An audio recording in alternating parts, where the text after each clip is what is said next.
Yeah. Yeah. Yeah. So many lies that you hear from the net, they don't get her respect. She reporting the truth, not a check. You want an unbiased opinion straight from the chest, not a bit of conflict or someone here for a check.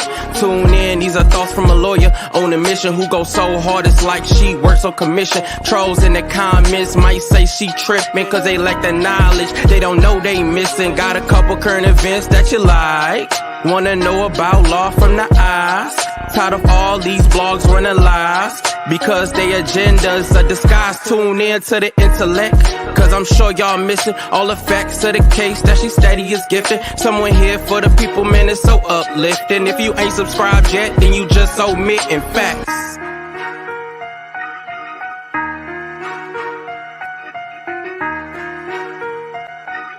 And another thing you notice, the first thing they say, make sure you guys hit that like and subscribe button.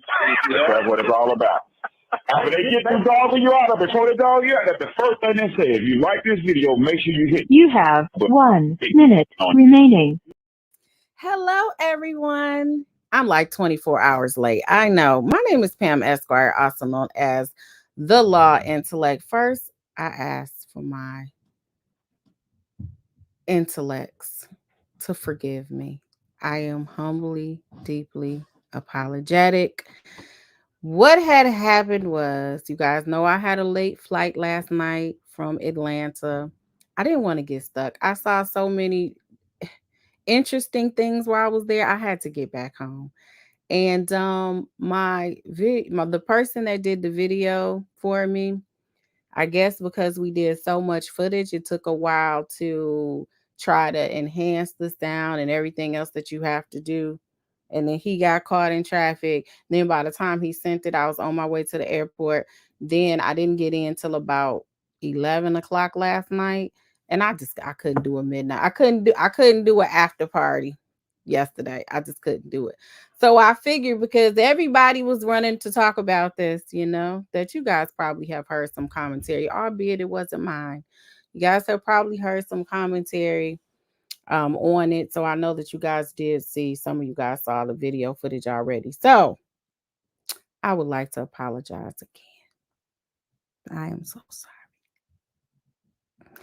But I am here right now, and I am thankful that you guys have come on your lunch break so that you can come kick it with your girl so that we can go over what happened yesterday and some of my thoughts and some of the other information that I was able to get, because it was a very, very interesting day. So if you could be so kind as to come in and hit that like button, subscribe to the channel if you like it over here. We work really, really hard. I am Pull Up Pam. I will pull up on these court cases wherever they may be, as long as the intellects are interested in them. So thank you, thank you so much. Zaya77 has gifted 20 memberships. That is so kind of you. I appreciate that. Before we even started, Veronica became a member. Thank you so much. I appreciate that. And we get into it. So if you guys didn't see my post before, we did on Saturday, we talked about, I guess we say, former judge Christina Patterson. For those of you, or Peterson, why I keep calling her Patterson. For those of you that don't know, she has been removed today as judge, but it does not have anything to do with the assaulting and the allegation that she assaulted the officer. It has something to do, she already had some pending issues going on. And some of you guys actually told me about it while we were on there, where she was deemed incompetent and all of that good stuff. Let me pull up one of these articles. Was it Atlanta First? Yeah. I'm going to pull it up for you guys. So this will be our little intro while people come in, pull up and have a seat. And then we'll get into the main topic. So this is our intro preliminary news that we're talking about. So the Supreme Court of Georgia orders removal of Judge Christina Peterson. So what happened was there was a recommendation. I knew there was a recommendation for removal, but the Supreme Court is the one that can make that happen. So they have ordered it. This has just been a bad week for sis because this is horrible. So it has the Supreme Court of Georgia is ordering the removal of Douglas County judge who was arrested last week at a Buckhead nightclub. Douglas County Probate Court Judge Christina Patterson has been charged with a number of violations of the Code of Judicial Conduct, including a number of violations that the Judicial Qualifications Commission says exhibited a pattern of judicial misconduct while in office, the court said in a ruling issued Tuesday morning. The JQC hearing panel found that Judge Peterson violated multiple rules in the CJC and that those violations warrant her removal from the bench. Quote, we agree that removal is warranted here. Accordingly, it is ordered that Judge Christina Peterson of the Douglas County Probate Court be removed from office effective upon the date of this opinion.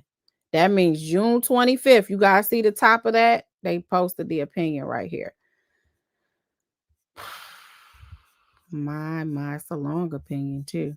Might have to do a separate live on this after I read it and see what the opinion is. Good gosh. Oh my goodness. Yep, the Supreme Court had a lot to say.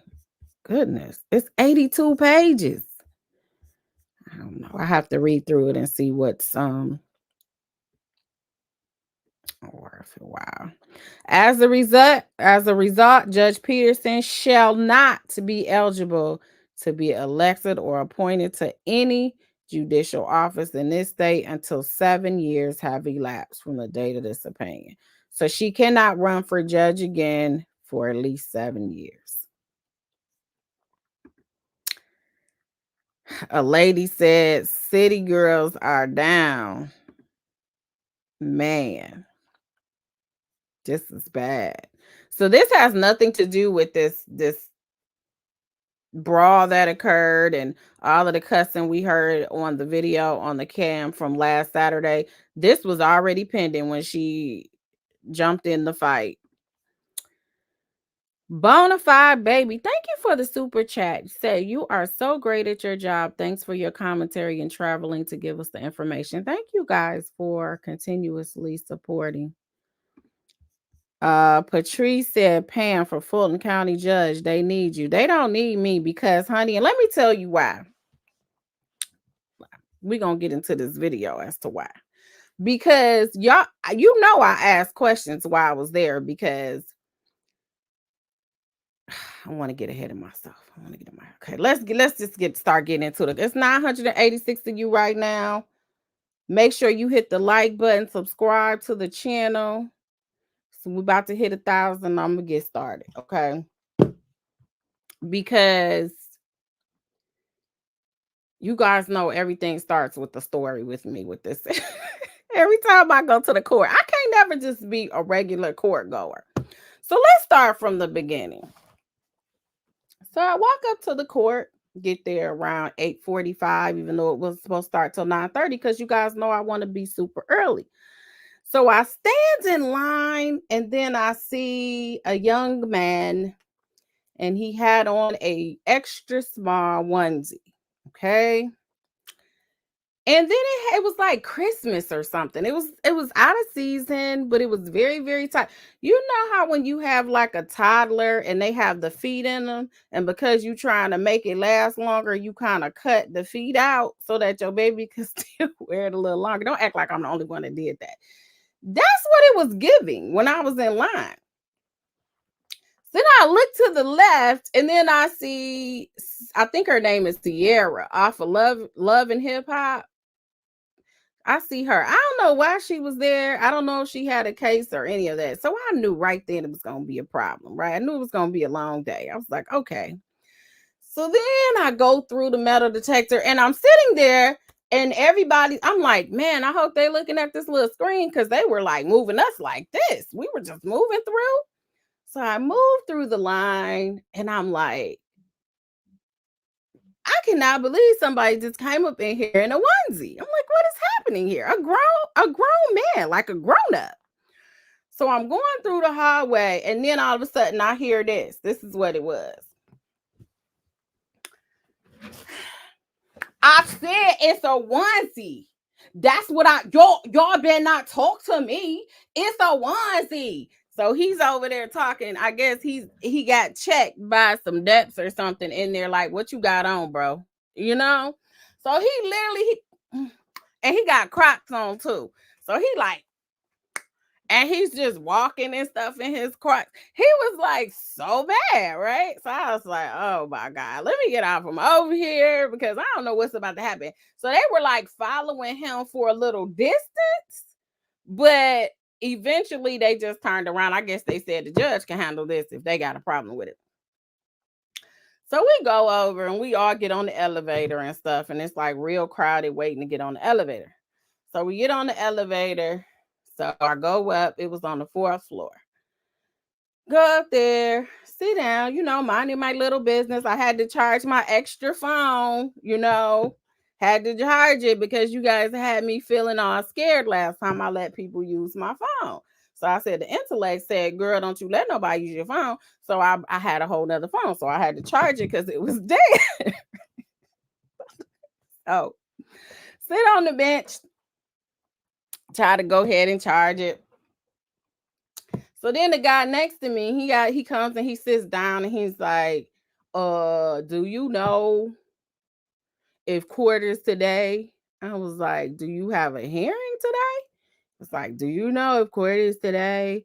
And I said, well, the hearing that I'm here for doesn't start till 9:30. So perhaps, it's not gonna come till about 9:30. Maybe that's when you're hearing you. Oh, okay. He was like asking me something about, listen, sir, I don't work here. Okay. I'm just here trying to get information for the intellects. That's all I'm here for. So then he's sitting next to me on the bench. So then the dep comes and she's walking down the hallway and she was just talking on the phone. She was kind of talking loud. She was talking on the phone. So then a dude, now mind you, this guy got dreadlocks that look like they may not have been put together since like Lil Wayne or something. Like they were just there. You know what I'm saying? And then he had a t-shirt. He had like some pants with rips in his jeans and all of that. He turns to me. He was like, it just seems like everybody is ghetto. I said, what? So I'm looking at him. I'm like, it just seems like everybody is ghetto. Sir, did you just come to court in this white t-shirt and this? It's like, and your hair? I said, oh, okay.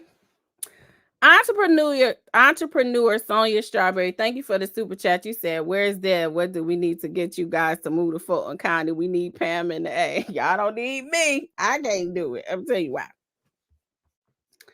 So I thought that was very interesting.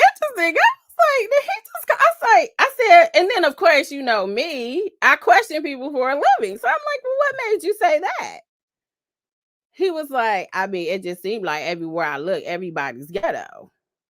I said, okay, but you said that like randomly out the blue. So why are you what made you say? What made you say that? I was just really curious because I'm looking at this cat like you ain't come in looking like I'm gonna mistake you for a lawyer or something. Like you just came in, He was like, I said, is it the dep talking on the phone in the hallway or something? Like, what triggered your mind to just say everybody in the world is like, everybody seems like, it just seemed like everybody's just ghetto. He was like, yeah, it was that lady or whatever, the way she was talking on the phone and stuff. That's what made me think about how ghetto everybody is. It's like, okay, sir. So then they opened up the courtroom. I said, they opened up the courtroom. Y'all can go in the courtroom. So I said, I still sat in the hallway. So then that's when Stacy came. She came on camera. So she came and we were talking and stuff. And then IS came by. Sylvia came by. She's like, good morning. I was like, hey, good morning. don't know if she knew it was us. She just may have just heard us talking and she was coming back and she was just speaking to everybody. I don't know, but I like to say she was speaking to me. I was like, okay. He said, thanks, Pull Up Pam, for bringing us the legal facts. Thank you, Illegal Paralegal, for the super chat. I was like, hey. I said, this day is just weird. What's happening right now? I said, yeah, Bible lady came through, opened up the door. She left, went back down the hallway. She said, hey. I was like, okay. It's very chippery, you know?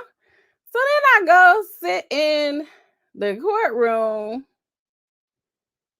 And then I'm going to sit at the courtroom, like towards the end where I know the guy that I have doing the video is going to come in and be on that side. So I was just over there. So then I seen Sylvia came in and she shut up her camera. I was like, I could have sworn somebody, well, maybe that just had to do with Ernest where there's no interest in recording. I don't know. But apparently for this situation, she was going to record. So I'm just like, then I seen Channel 2. So I was like, oh, yeah, this is getting big. Because now Channel 2 has never been to any of these. So Channel 2, the guy was there from Channel 2 as well. So get up. And, oh, wait a minute. Let me back up. Before I go in the courtroom, the guy with the onesie comes back. And he on our, so he comes in the hallway. He walks down. He was like, trying to open up the court door and it was locked. So he was like, do you know what time court starts? And I'm like, Lord, please don't make me laugh. Please don't make me laugh. I need to be really professional. I look professional today. I took this suit out the bag. You need to be professional, Pam. So I was talking to myself, pep talking myself. So he says, I said, well, the hearing that I'm going to starts at 9:30. So I presume the docket call starts at 9:30. Okay. Well, do you know what time it is? It's like, it's whatever the time was. I was like 9:15 or whatever it was. It's like, okay. So he sat down for a minute. He went and sat down. And then that was that. So I was like, so he coming in this courtroom too? So I really wanted to see like what he was there for because I just wanted to know if the judge was going to say anything. I was just like, so okay, fast forward, we back in the courtroom. So we're in the courtroom. So when everything first started, so the cameraman come in. By this time, Dennis ended up coming, but he didn't come till a little bit later. So when all of this stuff starts, they do roll call. So when everything starts, the judge does it very interesting. So the individuals are out in the gallery where we're sitting, and then you have the people that are at the defense table and the prosecution table. So the judge calls all the names and whatever position you're in, if you're in position 1, 2, 3, 4, whatever. So all of the names are being called, and I'm looking, and I seen Wooten come in. I seen Miss Howe, which is Ericka's attorney, come in. And by the way, there was some information that Miss Howe withdrew from the case. That was untrue. What happened was Ericka, while she was incarcerated, she hired a lawyer to help her get bond. It must have been a limited representation because her representation was that of just getting her out on bond. That attorney obviously was retained. She paid to get out on bond. That was it. Paid her so that she could help her get on bond, and that was that. And she did help her get out on bond. As we know, she had been out on bond for about a year or so on an ankle monitor. So when that attorney filed that motion, the judge never entered an order. So Miss Howe is a court appointed. And when Miss Howe got on the case, she showed up for that hearing that I went to previously that we've talked about when it was the arraignment and plea. And she represented her, but that was, I told you, it seemed like the first time they were meeting. That's because she got appointed to the case. Well, the judge obviously had to still sign the order for this previous judge to be, previous attorney to be withdrawn out of the case and not be Miss King's or Ericka's counsel. So the order that you saw, even though it was late, was just an order from that previous attorney. So it was the same attorney. I don't know where that came from. I think a lot of that honestly was just not understanding how to read the docket. And you have to be careful when you look at cases in a way where you want it to be a certain way. That doesn't help your assessments either. If you want something to be, that's like when you hear something bad about somebody, you're like, I want to believe that, so I'm just going to repeat it. That's what seems to be happening with a lot of this legal stuff. And it's very irritating for those of us that actually do know what's going on and know how to read it and all of that, because you get so many people that don't really know that all of a sudden are just jumping on the bandwagon and they're giving information. And then I got to deal with a bunch of DMs of so-and-so said this, so-and-so, is that true? Is that true? And it's like I'm being used as a fact checker. But it's like some of you guys are choosing to watch some of these people that you know don't really know what they're talking about. But I digress. That's what that was, Miss Howell was there. So when I was looking around, I'm like, so when everything first started, Ericka wasn't there. She came a little late. So she was came a little late. So in the beginning, when everybody's names are called, the judge will they ask about the position that you're in and if you're present. Yes, confirmation bias. That's what it is called. And a lot of people do that. And that's why when I know that something is not accurate, just like a lot of you guys know that I followed Bishop Lamar Whitehead. I don't care for Whitehead, but he did not get remanded because, like some people reported, he didn't get remanded because of he was on Jamal Bryant's podcast or because he waved those documents around or disclosed private documents. That was what one of the requests that the government was asking, but he was actually remanded pursuant to statute because of what he was convicted of.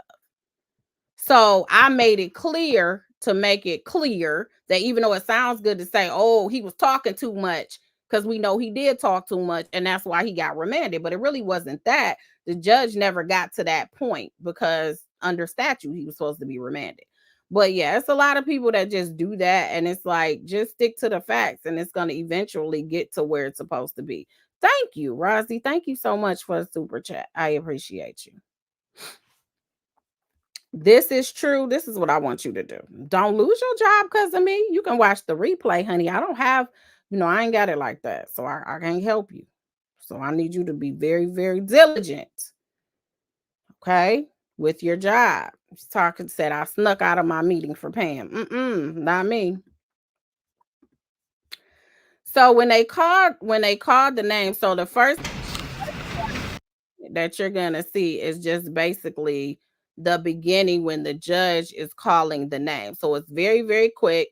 If you look over here to the right, you see Ericka is standing up because in the gallery, this is the gallery, we call the gallery in the back where we all sit. That is where the individuals, even the ones that are there for hearings, are there so they'll call your name and stand up and make sure you're there. So this is her standing up. It was very, very quick because it was in the beginning before you even get to the hearing part, kind of like a roll call.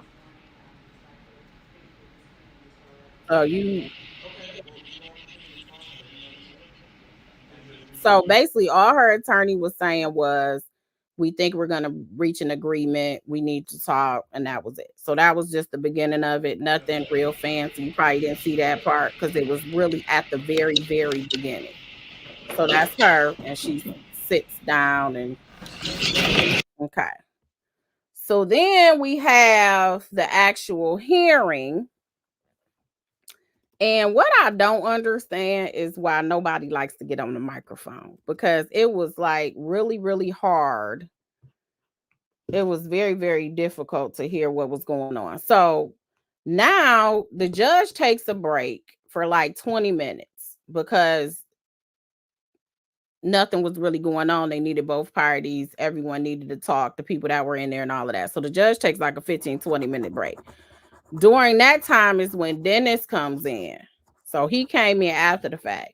So he comes in with his camera trying to figure out where he's going to go because we're on the left side of the court and Bible lady's on the right side, and then channel 2 is on the right side. So when he was talking about coming over there, my guy's like, nah, I don't want you in my shot. He was like, nah, buddy, you can't come over here. You're gonna be in my shot. He's like, I can't go over there. Nah, you gonna be in my shot. So he's like, all right. So he moved. He said, if you find a space or whatever, that's cool. But I don't want you. I need my direct right through here. This is what I need. This is what he's telling Dennis. So then Dennis comes over there. He came by. He's like, hey, Pammy Pam. I'm like, hey, Dennis, how's it going? We ain't beefing. We just ain't cool. So he goes by, and then so he goes by and set his stuff up and little chit chatting or whatever. He's like, man, I thought I almost missed it. Da, da, da, da, da, da. So apparently, I guess he had done a live like he wasn't gonna shoot this. I don't know, but as you guys see, he ended up, I guess, streaming it while it was happening. So he's sitting there with his camera and all of that. So then that's when all of this happens. So I'm trying to take notes when all this stuff is happening. So Dennis is like, I'm at the corner of the bench, and Dennis is right next to me with his camera. He's streaming online. You guys might have heard me because he's streaming online. But I guess and see, this is like, sometimes I feel like I'm really here to give legal commentary, and I try to block out the noise. It's almost like the Hunger Games, like everybody, let me get out here first. Let me do this first. Let me hurry up and try to get this information. I can't let nobody get it before me. But everybody knows I'm going to take my time, and I'm going to do it and sit down and do my lives when I have my stuff together, and when I could present it in a way that I know the people that follow me can get it and appreciate it. So it's not that deep. So he's online sitting there, and he's talking. So he's sitting up there on the camera like, they're about to do so and so and so and so. They're offering her this and this and that. They're doing. Now, this is why the whole hearing is going, and I'm trying to write my little notes. And so I tried to block it out for a minute, and then just the 313 came out of me. I'm like, Dennis, could you be quiet? I'm like, seriously. Like, we're in court. We're supposed to be videoing this, and you're sitting up there. They're about to do this. Okay, that's DA. They said that they're going to do this. This is the offer. They're going to do this and this and that. I was like, and I took it for so long that I know by the time I said it, it was with an attitude, because he turned to look at me like, why are you talking to me like that? Like, so I know I said it like, he was like, that's why I said you guys that was watching it might have heard me on live. Val said I heard you. So y'all know I ain't lying. I wasn't even trying to be funny. It's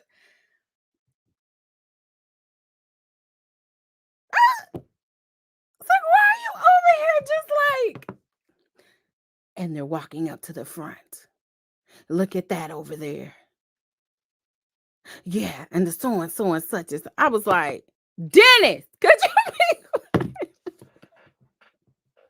After I said it, I was like, dang, I could have like kept my, tried to say that a little bit nicer, but it just kind of came out because I was listening to it for a while. And I was sitting there, guys know, even though the video's going, I'm writing notes. Okay. Then the guy with the onesie comes into the courtroom and he sits down. So Stacy and the guy Joey that comes up there, he talks on Bougie's channel. They sitting in the back. And I turn around and she just looked at me. Stacy looked at me like, what is this? What is this? But I already saw him like in line. So it wasn't no shocker for me because I had already saw it. But people was looking like,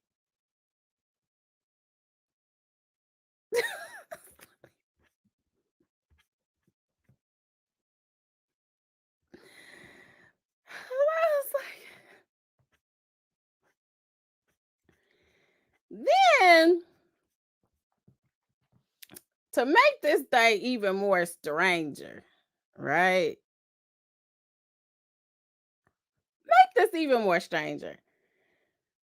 the guy comes in. I have never talked to anybody from Ernest's team. I knew they would probably have somebody that was there, but the guy comes in that's on Ernest's team, and he was like, "Hey, if you're gonna keep coming here, you should bring me some White Castle." I'm like, "Oh, so y'all talking to me now? Okay." I was like, "Okay, that's cool." I was like, "Okay, I'll try to get you a Fago. What you want? Some chip? You know, all of our little brands that we have here. What you need?" So that was all right. You know, they was all right with me today. I was like, "Okay, this is a very interesting day." I know I can't never. I said I just try to come in and sit down and do my little work for you guys, and then it's always gonna be something.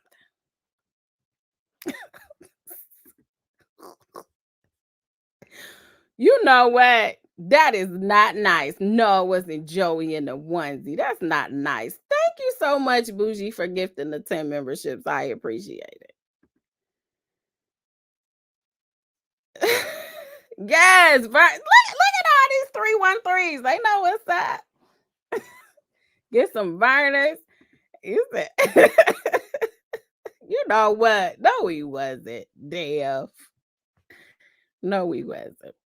I think he was just maybe trying to see. I don't have any problems with anybody. You know what I'm saying? Probably trying to see like maybe what my reaction was. Maybe it was an icebreaker. I don't know. Because we had a little bit of conversations after that. Some of the stuff he was like off the record. I'm not really, I mean, he didn't say nothing like major. You know what I'm saying? So we kind of kicked it a little bit in the hallway when I saw him. So, but that was just interesting. I was like, okay, let's go. This is the actual first part. So there was a let me just play this. Hopefully you guys can hear it well. Because when I tell you, it was like nobody was at the mics and it was crazy. But let's go.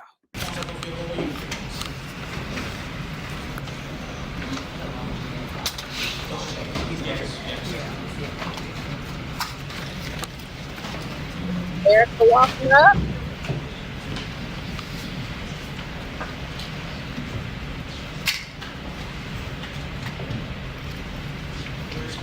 I'm right here.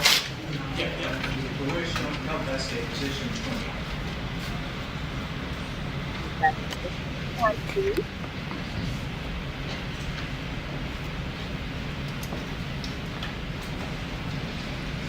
All right, Attorney Howell, tell me what we're doing today with Ms. King's case, please. Ms. King will be tendering a Okay, very well. All right, Ms. King, good morning. You're here on case 24 SC 001723, charged with conspiracy, identity fraud, false statements. Y'all see that lady right here? She looked around and seen the camera. She said, "Let me get up out of here." She got up out that seat like, oh no. A number of charges, and I'll let the state go over all the charges with you. But you do have this indictment. I understand that you are ready to resolve this case today? Yes, sir. Okay. If you would please raise your right hand. Do you swear or affirm that any testimony or evidence given these proceedings will be the truth, the whole truth, and nothing but the truth? Yes. You may lower your hand. Will you please state and spell your true, correct legal name for the record? Ericka, Ericka. King, King. So I was looking, I said, they got her. So she spelled it differently. I was spelling it like the indictment. The indictment has Ericka, but she just said it's spelled Ericka. So apparently that's the true and correct name, because that's what he asked for, the true and correct spelling of your name. So apparently it's CK. All right, and are you the Ericka King named in this indictment 24 SC 001723, charged with offenses that we went over? Are you the person they're speaking of? Yes. All right, very well, Ms. King. Attorney Howell, do we have your authority and Ms. King's authority to sign the indictment and plead guilty on you all's behalf? Yes. All right, and ADA Wooten, do we have the state's authority to sign the indictment and plead guilty on you all's behalf? Yes. All right, very well. All right, Ms. King, what's going to happen now is the Assistant District Attorney, Mr. A.A. Woo's going to have some questions and information for you. If you'll please answer his questions. If there's anything you don't understand or if you need more time to speak with Attorney Howard, just let me know. All right, thank you. A.A. Wu. Ms. King, are you currently under the influence of any alcohol, drugs, or medication this morning? No, sir. Is there any medication that you normally take that you did not take today? No, sir. Now, Whoop, no, he could have got on that mic. I was like, so you're standing next to the witness stand, and he's just like talking, and he had a lower voice. So I'm sure the sound guy had to really try to enhance it to hear it, because I couldn't hear where I was at, and I was right next to them. And you know, I tried to take my copious notes, and I had Dennis in my ear trying to give the play-by-play, and then I was trying to listen to him all intently and couldn't hardly hear crap. But you know, we did the best we could for you guys. How old are you? I'm 46. How far did you go in school? Bachelor's. And are you able to read, write, and understand English language? Yes. Do you understand that you're charged with the following offenses? Count 7, conspiracy to commit unauthorized practice of law. Count 8, filing false documents. Count 9, identity fraud. Count 10, identity fraud. Count 11, identity fraud. Count 12, filing false documents. Count 13, identity fraud. Count 14, identity fraud. Count 17, conspiracy to commit unauthorized practice of law. Count 18, false statements. Count 19, identity fraud. Count 20, identity fraud. Count 21, identity fraud. Count 32, conspiracy to commit unauthorized practice of law. Count 33, filing false documents. Count 34, identity fraud. Count 35, identity fraud. Count 37, conspiracy to commit unauthorized practice of law. And count 38, identity fraud. Yes. Do you understand? Ericka said her education level was bachelor. She does have a bachelor's degree. She said that if you guys seen the video I did where I relayed to you guys the conversation she and I had at the last hearing. You have the right to plead either guilty or not guilty to these charges. And if you plead not guilty or if you remain silent, you may receive jury trial. Yes. Have you reviewed the waiver of rights form with your attorney? You didn't have that. Okay. Has your attorney gone over the rights that you have and the rights that you're given by pleading guilty with you?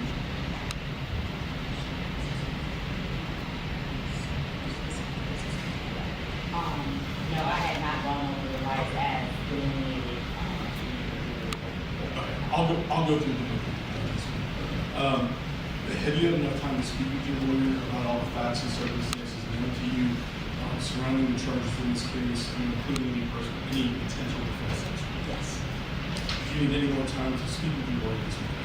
No. Are you satisfied with your lawyer's representation? Yes. And Judge, just for the record, the state's unaware of any outstanding warrants on these charges. There's anything open at this time. Ms. King, have you discussed the minimum and maximum sentence for each of the charges that you're pleading guilty to today with your lawyer? And if not, I'll go through it. You understand that the minimum and maximum sentences are as follows. As to count 7, 17, 32, 37, was a conspiracy to commit unauthorized practice of law, each punishable by up to a $1,000 fine and up to 12 months in jail. Counts 8, 12, 33, filing false documents, each punishable by up to a $10,000 fine and a minimum of 1 year up to 10 years in prison. Counts. So he's going over right now the actual statute. So oftentimes when we see charges, we'll on this platform look up the different statutes. She has a whole lot of charges, so we're not going to do that right now. But he's going over the actual statute for unauthorized practice of law, and then it has where you can be sentenced up to 12 months. Then he's going over the other different counts on what you can be sentenced up to 10 years is what he's saying. So right now, for those of you that don't understand, that's what he's going through, the actual statute, not what the negotiated plea deal is, but the actual statute. 9, 10, 11, 13, 14, 19, 20, 20. These are the count numbers that he's going over, because a lot of the counts are duplicative, because there were more than one time that she acted as April Hollowell or acted as an attorney. And so she has multiple charges on different dates and multiple charges for the same date. So they grouped them, I guess, so that he could go like 12 through 14, 14 through whatever. So that's what he's going through now on what she could be facing with her sentencing. 34, 35, 38, identity fraud, each punishable by up to $100,000 in fines and a minimum of 1 year up to 10 years in prison.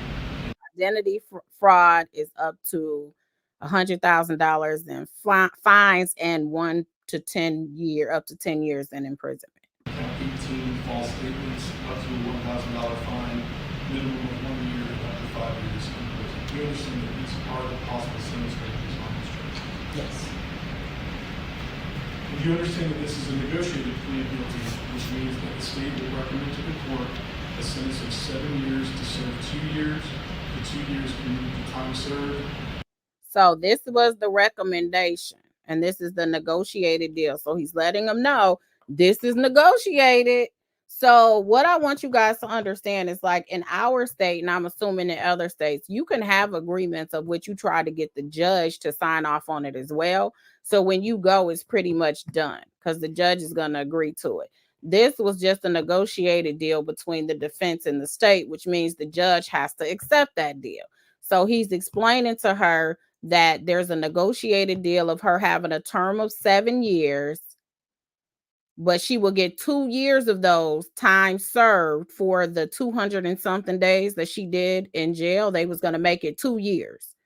So she was going to get time served for 2 years. They were going to give her 7 years, 2 years incarcerated, but those 2 years were going to be waived as time served because she did the time that she did when she was in jail, plus she was on tether.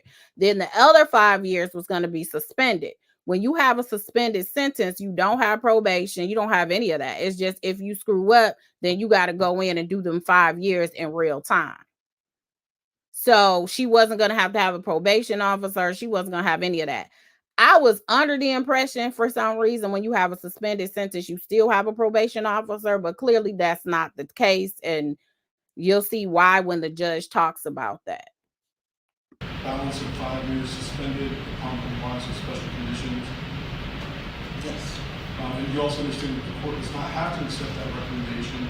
And the court could sentence you to the maximum on each charge and could run those sentences consecutively or one after the other. Yes. You understand that this plea of guilty can be used to enhance sentencing on other convictions in this jurisdiction, as well as in other jurisdictions, including the federal court. Yes. Are you currently on probation or parole? No.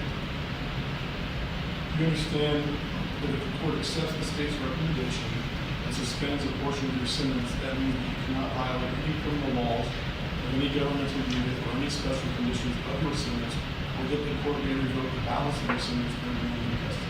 Yes. Do you understand that you are not allowed to possess or use a firearm? Yes. And do you understand that if you are not a United States citizen, the guilty plea will affect your immigration status and will result in deportation, just like a conviction at the trial would? And this is true regardless of any advice given to you by anyone. Yes. Do you understand that there may be other adverse consequences as a result of this guilty plea, including consequences on your right to vote, the right to hold public office, the right to serve on a jury, the right to obtain a passport, the right to receive, possess, or transport a firearm, or the ability to obtain employment? Yes. You understand that by pleading guilty to a felony, if you use, receive, possess, or transport a firearm, or if you use a firearm in a crime, you'll be guilty of a separate offense which may carry a sentence of up to 15 years in prison. Yes. You understand that by pleading guilty, you're waiving any and all defenses, including any mental health defenses. Yes. And you understand that by pleading guilty, you're giving up each of the following rights. I'll go through the list. Just so you understand. Now he's just making sure she knows her rights and what she's giving up by not going to trial.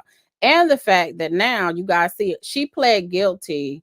And that was another thing that I wasn't sure of.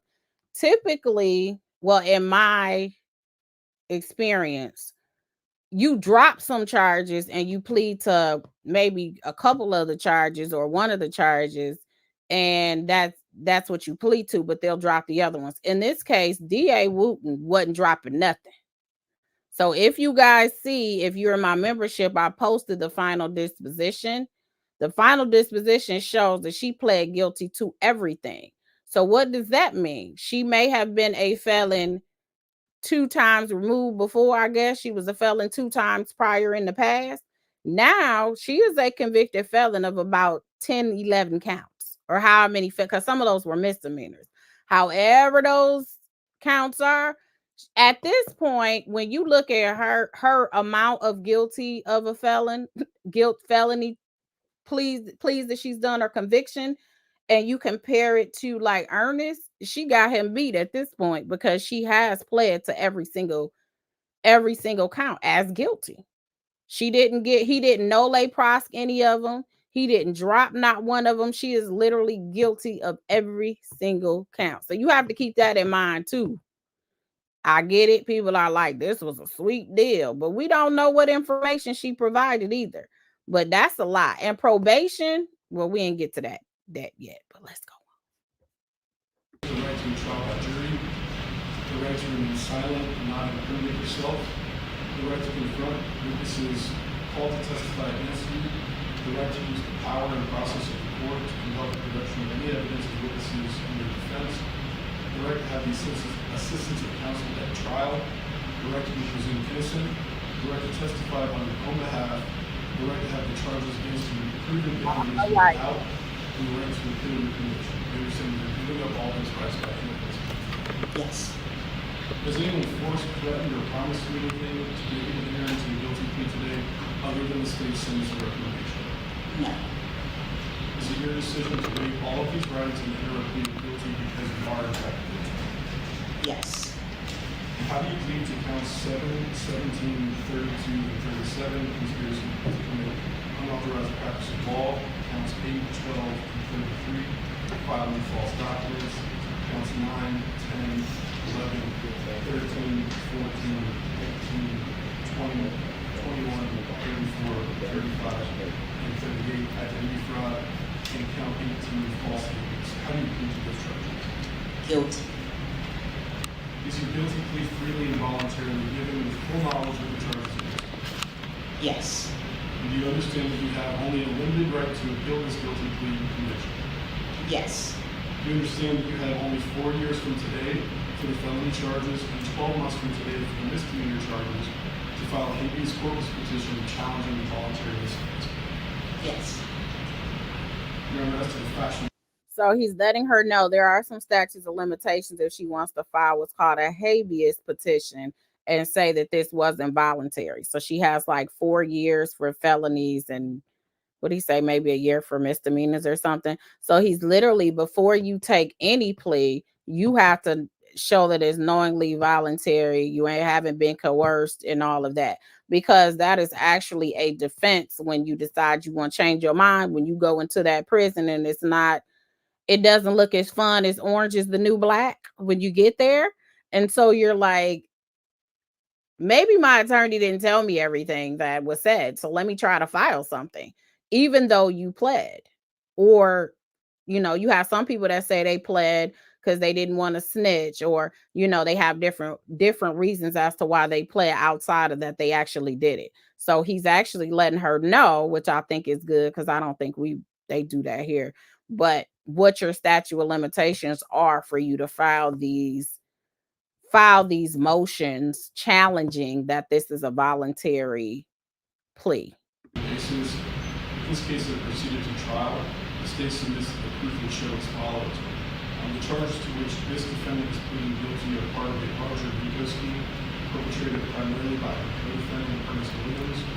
While Williams is charged with approximately 26 separate criminal schemes within the RICO, this defendant's involvement is limited to 4 of those schemes. Each of those schemes involves the fraudulent use.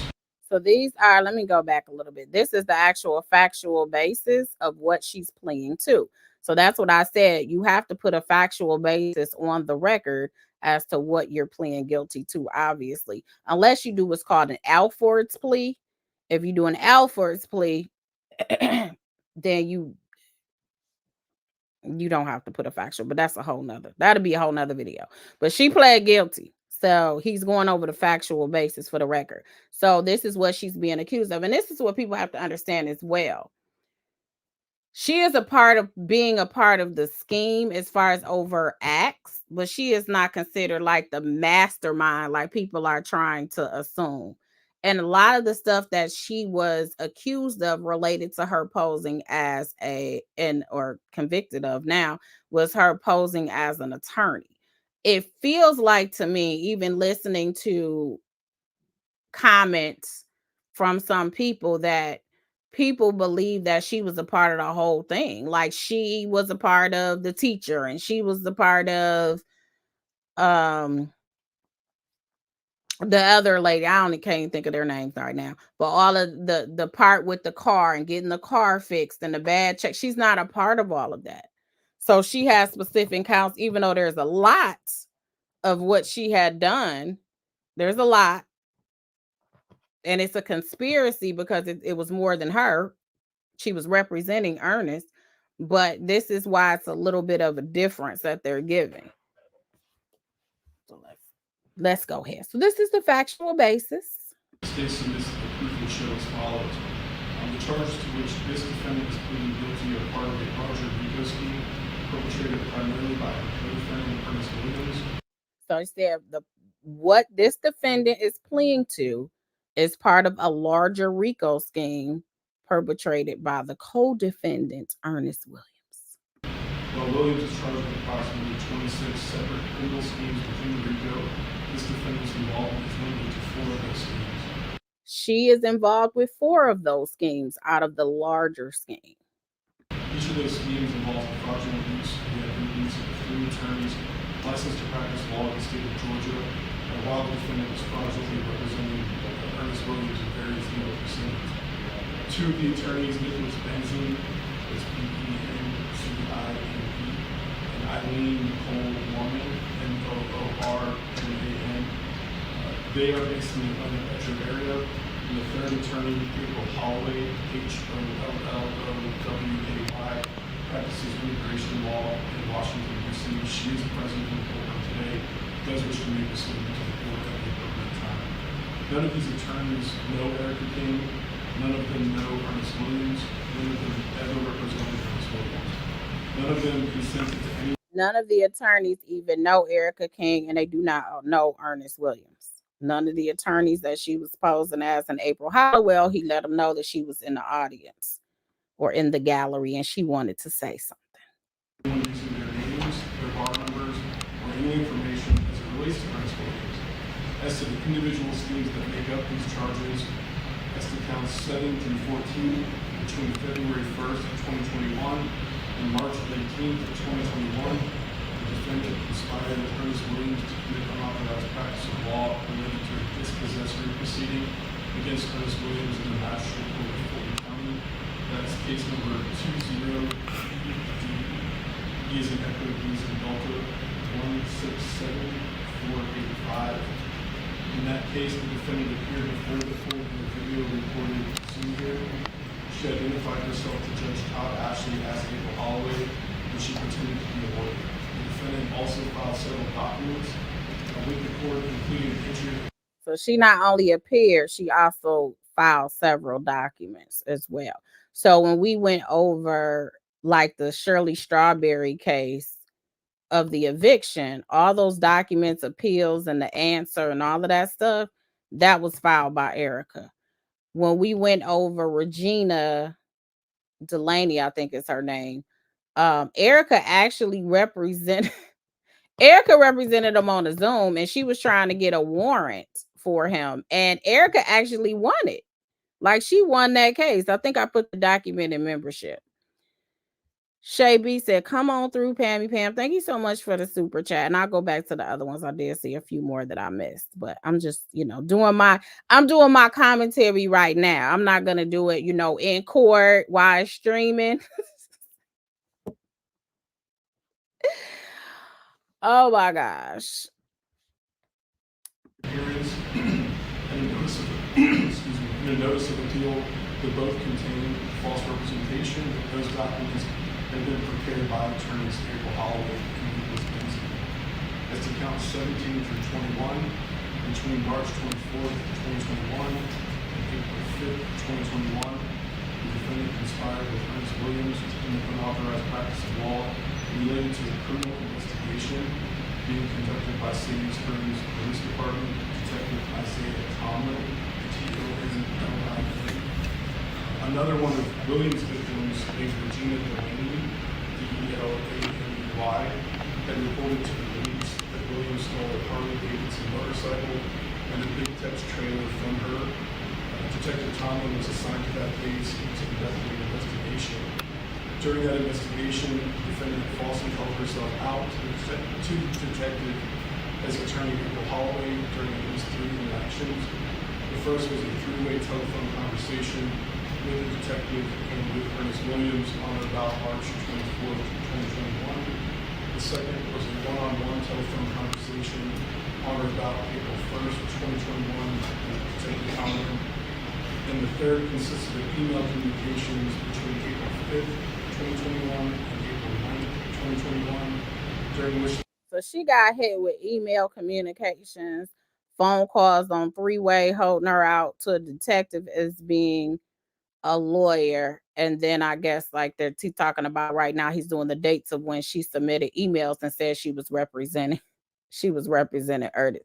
Now, what is interesting is we know, according to one of the documents that we have, that Lamont allegedly said he worked for Josh and somebody, and it was supposed to be a situation where he called them and talked to the detectives too. So I wonder if that's an issue or not.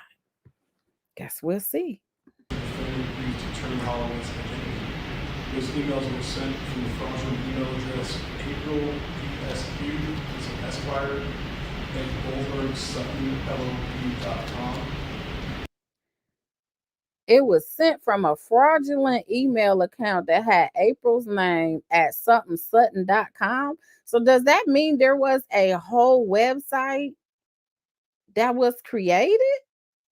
Because how do you just get an email and it came from that email address? So it actually worked. It wasn't like it was just listed. Oh, Jesus.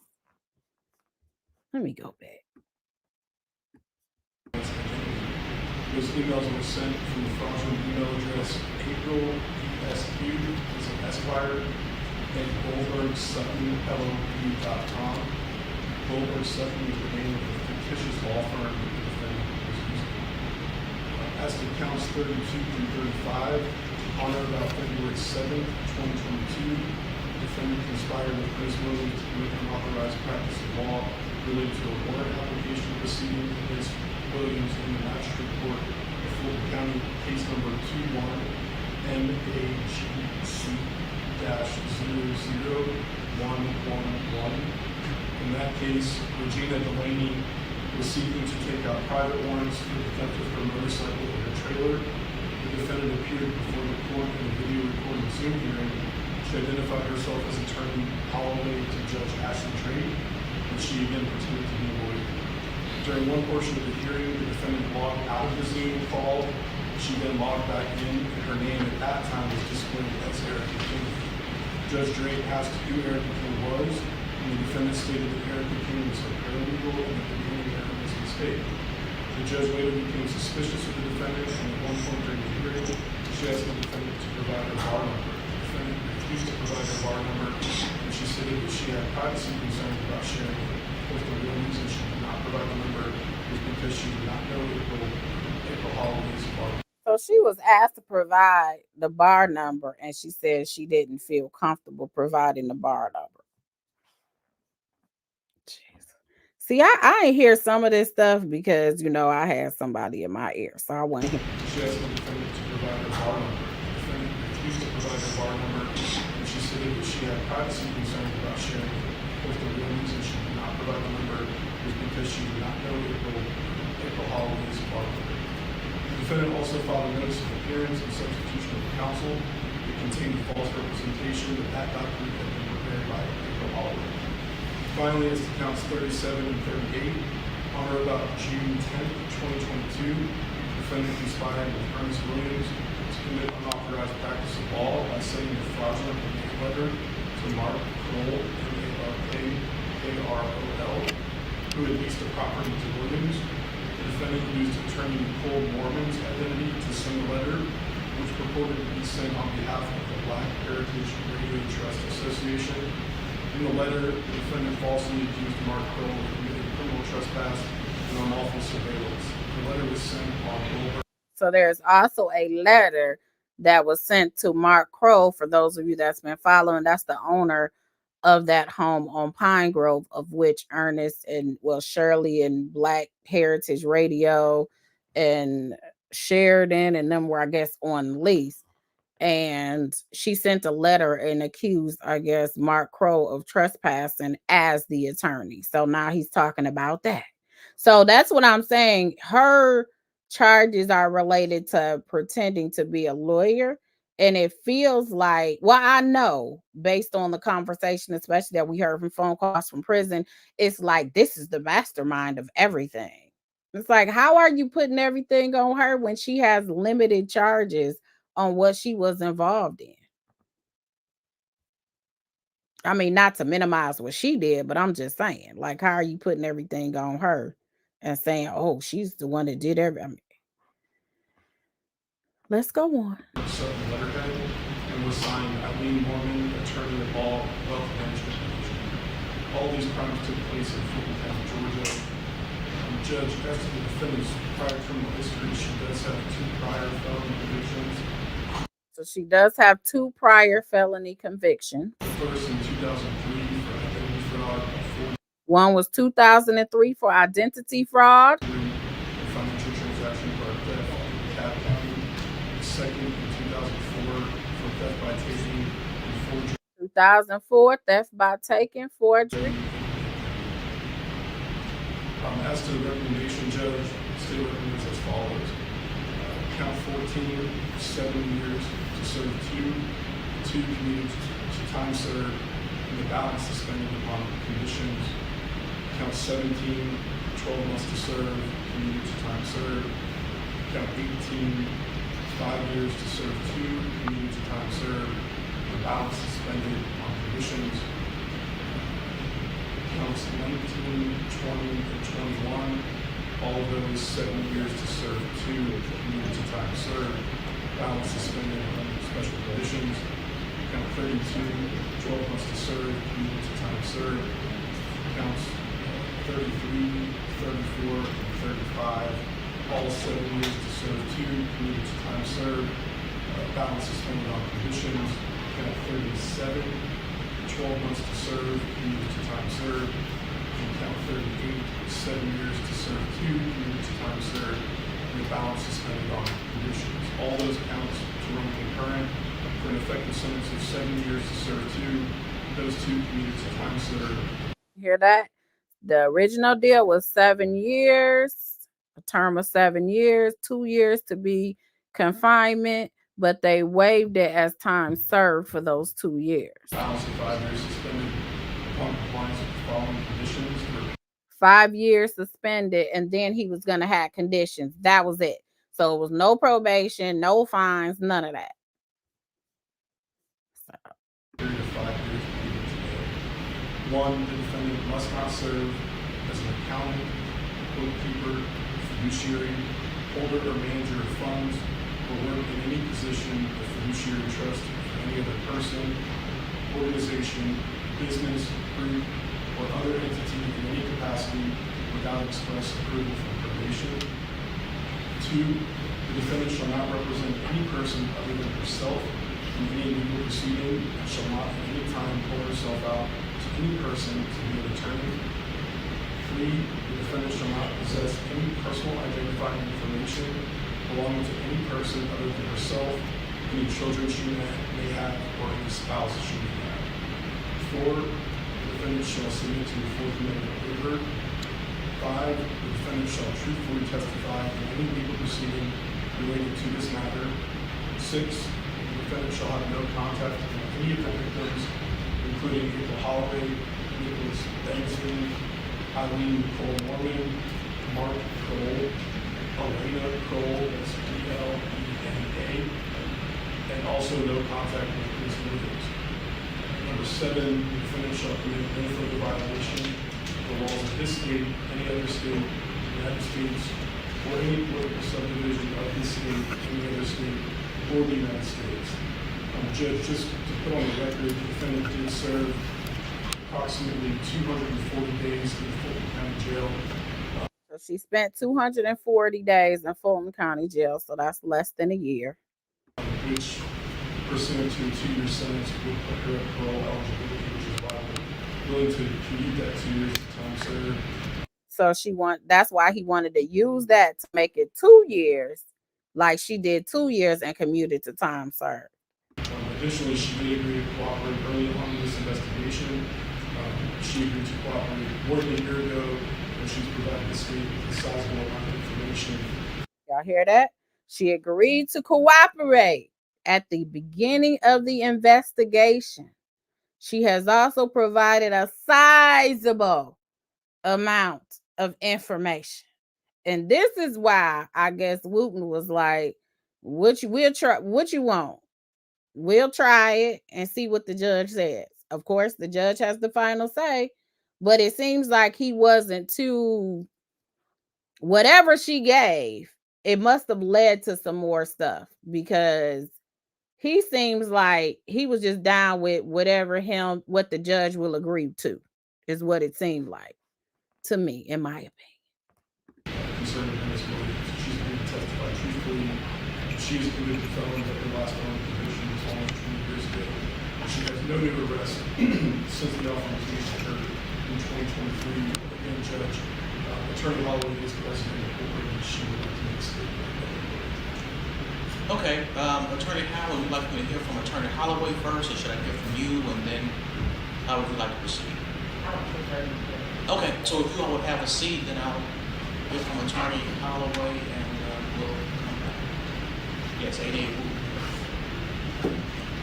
So right now we will have Attorney Holloway. This is the attorney who is licensed in Washington and in Georgia, whom Ericka took her ID as an attorney and was representing herself out as being her. Judge, would you like her at the podium or? Podium's fine.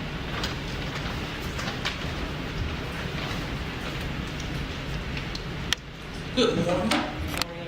If you would please state and spell your name for the record. April Holloway, A-P-R-L, H-O-L-L-O-W-A-Y.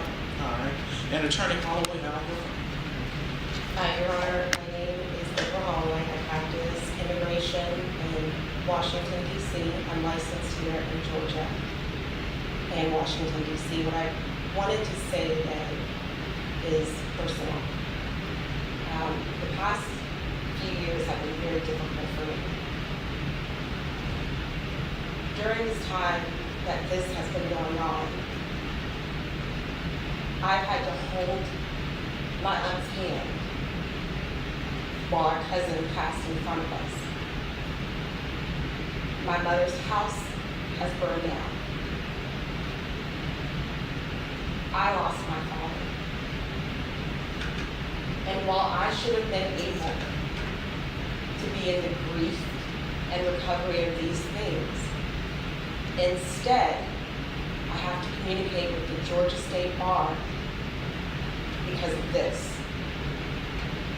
Check my trust account because of this. I'm a solo practitioner.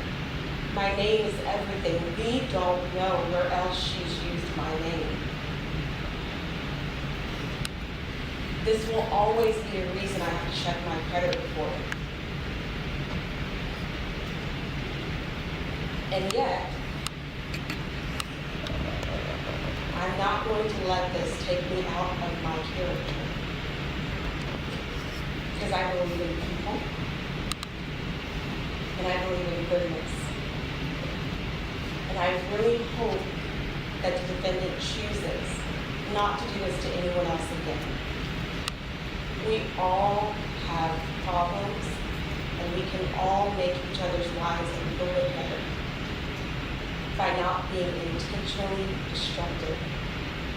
And so I'm not in opposition to the plea agreement. I'm not in opposition to leniency. So those of you that were asking about, oh, well, because she spoke, it may have swayed the judge, which it may have. She did not say she did not want Ericka to get this deal. She said, I'm not in opposition of the deal. She didn't care one way or another. She just wanted to voice how this affected her life and how it affected her as an attorney.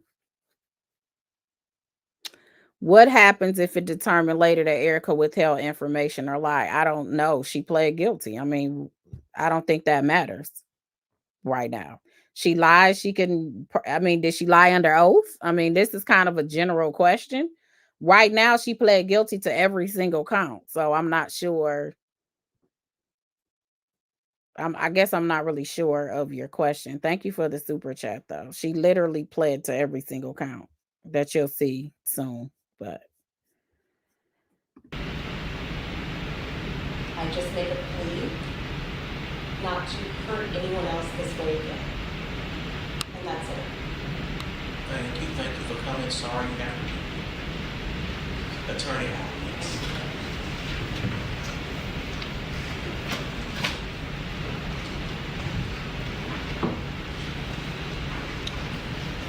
As previously stated, my client is 46 years old, does have a high school degree as well as some college background. Your Honor, she is before the court as a responsibility in this case. However, we feel important to know that as the indictment itself reads, she does believe, as the indictment says, that she was solicited and coerced by Mr. Williams in many ways. She had first approached her at a time when she realized what her health was declining. You have a letter here that she was recently diagnosed with multiple sclerosis. So it would be our position that he kind of prayed on her vulnerability that he met in church, and kind of held himself out to be a friend, and he was in fact not that. Nevertheless, she is accepting responsibility, and as the state said, she has cooperated since the beginning of this matter. She does have a limited criminal history. She does have one child. We are accepting the plea as negotiated, but there is a concern about one of the conditions, condition number 4, the blanket Fourth Amendment waiver right. This is a suspended sentence, and she's not going to be on probation. I know normally it's just suspended. you see, she said it. She said this is a suspended. They had an issue on one of the conditions and that they wanted to address, but said this is a suspended sentence. So she's not going to be on probation.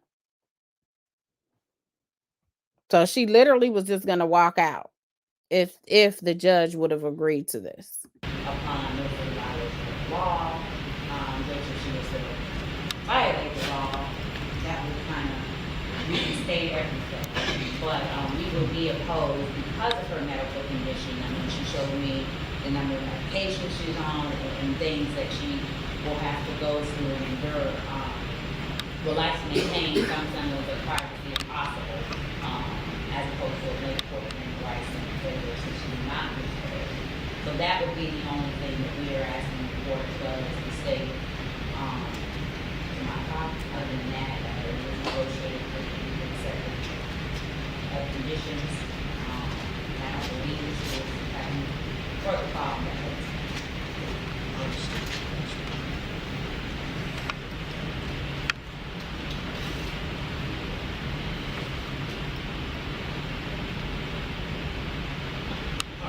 So this is felony number 3. She served less than a year in custody, and we're calling it 2 years. There's no probation, no fine. I don't think I'm going to accept this plea. Not on felony number 3. The court says so. This is the 3rd felony. No probation. No fine. She did 202 days in jail, but we calling it 2 years. Hell no. That's pretty much what he was like. What?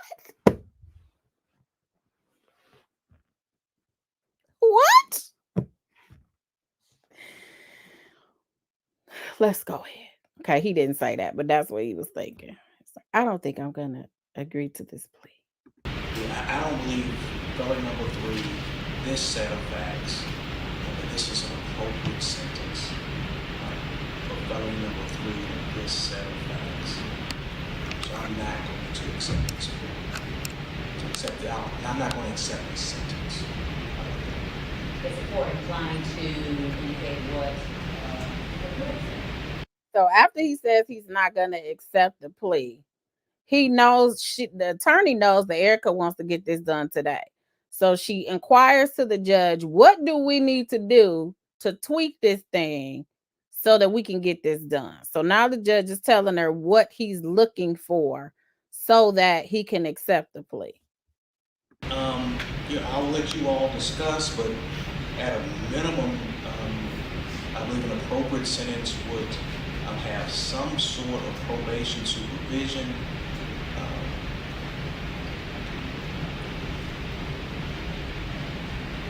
I think an appropriate sentence would have more incarceration time, but I'm open to probation, a fine, with the condition of testifying. I also do not believe that an appropriate sentence calls 237 days, 2 years. Maybe we call that a year, maybe a year. But I think an appropriate sentence would be some probation, some amount of fine. But I think an appropriate sentence should have more incarceration time given these facts, the length of time, looking at the state's indictment. The state has alleged that this began in 2021 and went on for a number of years before a number of different courts. But at a minimum, I think some probation, some amount of fine to get to an appropriate sentence on this set of facts and felony number. So I'll let you all have some further discussion. Yes, because it is her resolve, or her wish, she would like to resolve. Okay, so I'll let you all have some further discussion. Okay. Thank you.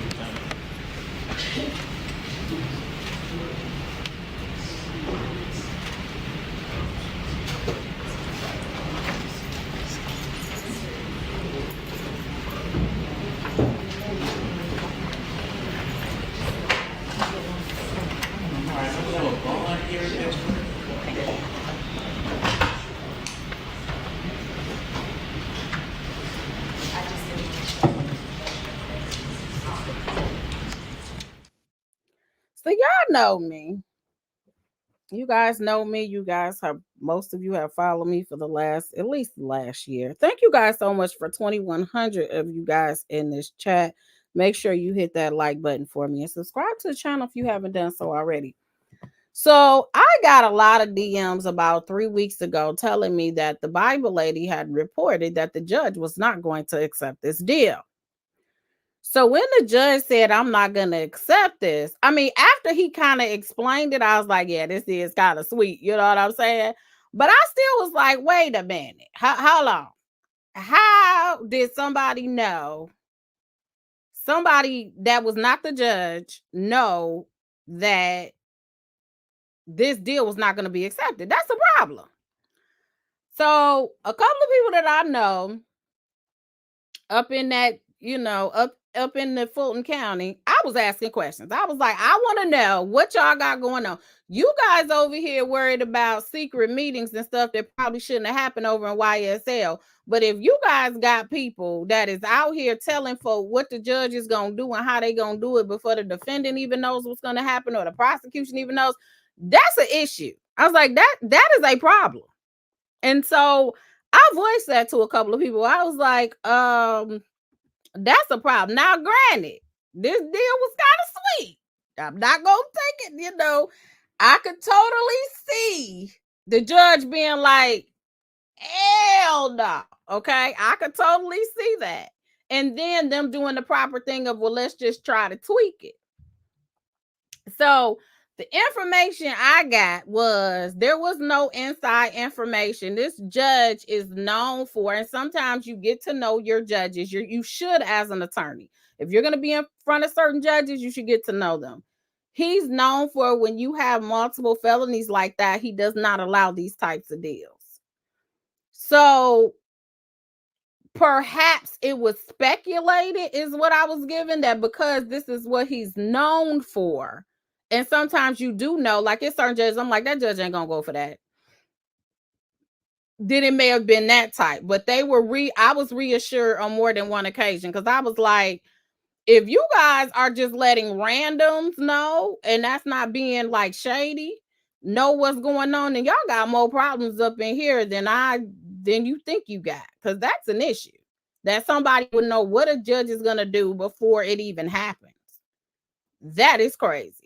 So I was advised that it's a pattern with the judge where when you have the felonies like he has, he does not give that type of a sentence for that type of those, when you have other felonies that come.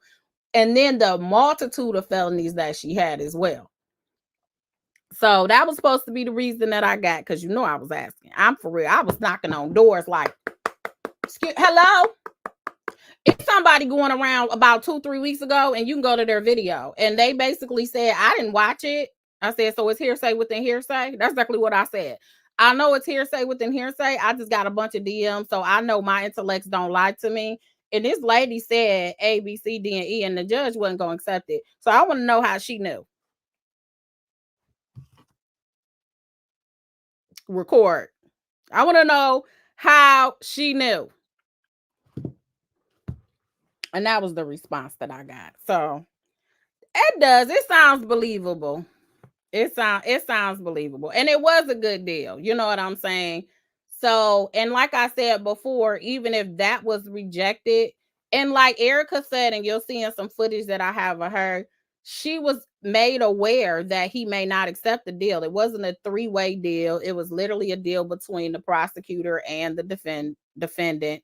And because of that, there was always that possibility, and she came in there knowing that. So it's almost like, let's start at the bottom and see how good we can get it, and then we'll just kind of inch our way up and figure out what the judge is going to accept. That's what it sounded like happened at this deal, at this plea deal. So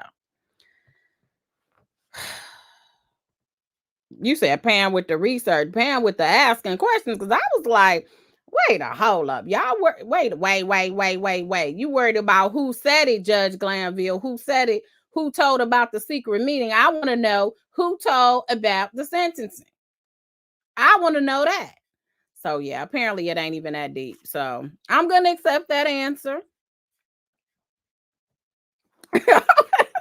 Real. Well, she said yes, validating the fact checking. I just wanted to know. As I try to go there and just stay, speak to the little people I know that there's a couple of attorneys I went to law school with, and I move on. Speak to the people that's there. You guys see what I do outside the building, kind of have the same program when I go. But that right there kind of perplexed me, because I'm like, that wasn't on the docket. Why is that information anybody would know? And you have to be. And I wonder why they didn't ask this person, where did you get this information from? Because I would have. If I was a judge and it looks like something is being leaked, or I said something, or it looks like I'm telling information I shouldn't be telling, I'm going to ask. I'm going to need you to come to the front. I'd have called her can you approach the bench? Because I would want to know. But apparently it wasn't that deep. And a lot of people hadn't even heard that she said that. So what had happened after that is Ericka's attorney and Wooten, they go out in the hallway and they start chit-chatting. And then Wooten comes back in and he's like kicking it with whoever was with him. I think he had some other guy that was with him. So they're just chit-chatting. So then Miss Howe, who is Ericka's attorney, she comes forward and she asks Ericka to come in the hallway. So she was like, so that's how I knew. I was like, oh, so they must have reached a deal. So that's what I put in the membership. So they went out there and she discussed with her what this deal was that they came up with. And then they came back and told the judge they think they had think that they had go. Thank you, Bougie. I appreciate it. They came back and said, we have a deal. And so that was that. So that's what this part is right now. It's 2,200 of you guys. Please hit that like button. I appreciate it. And so when this started, the very beginning, I missed like the first couple of seconds because I went out in the hallway for a minute and I was being nosy. You know what I'm saying? I was going around trying to take, can you come to the 4th floor? Because I got a question for you. You, counsel, can you come here? I got a question for you. I was trying to get to the bottom of it. Thank you, Tyre, for the cash app. I was trying to get to the bottom of it. So I like missed the first couple of minutes. So I'm watching this with you guys as well. I came in. I don't think they had done much by the time I came in, but they were standing up there already by the time I walked back in because I was out there trying to investigate. I was trying to figure out what happened. That was just. King 24 SC 001723. Ms. King, did you have an opportunity to discuss further, more time to speak with your lawyer, Attorney Howard? Yes. Do you need any further time to discuss the case with the attorney? No. So Ms. King, I did not accept the negotiated plea that was presented by your attorney in the district attorney's office. Want to make sure you understand, ma'am, you do not have to plead guilty. You have the absolute right to plead not guilty. You can remain silent and the court will enter a not guilty plea on your behalf. At that point in time, we would set your case for trial. You have the right to a trial by jury of 12 citizens. At that trial, you would have a presumption of innocence in your favor. The burden would be on the state to prove its case and all these charges against you beyond reasonable doubt. You would have the right to the assistance of an attorney to represent you during the course of the trial. And any first level of appeal if you were convicted. You also have the right to confront and cross-examine any witnesses the state calls to testify against you. You have the right to remain silent. No one can force you to say anything or testify against yourself. Again, the burden is on the state to prove its case against you beyond a reasonable doubt. But you also have the right to testify and present evidence. No one can stop you from taking a stand and presenting any testimony on your own behalf. You also have the right to use the court's subpoena power to compel witnesses and documents in the court, other evidence in the court on your behalf, if you so choose. And again, if you were convicted, you would have the right to file post-judgment motions, motion for new trial, appellate motion to appeal. You would have the right to an attorney at those first level of appellate review. So with that being said, let me hear from the district attorney. Yes, Judge. We had come to a new negotiating resolution with the court. It's willing to be said. I'll just give. ADA will nominate you to speak up for the people in the back. He was just talking like, I'm like, the mic is right. Like, I just wanted to like push that mic over. Like it's right there. Just smack the mic over so he could be a little louder. So I apologize for the low level, but we did the best that we could for you guys. We did. But you guys see how the judge is just as clear. You know what I'm saying? And he's like, well, Judge, we came up with this right here.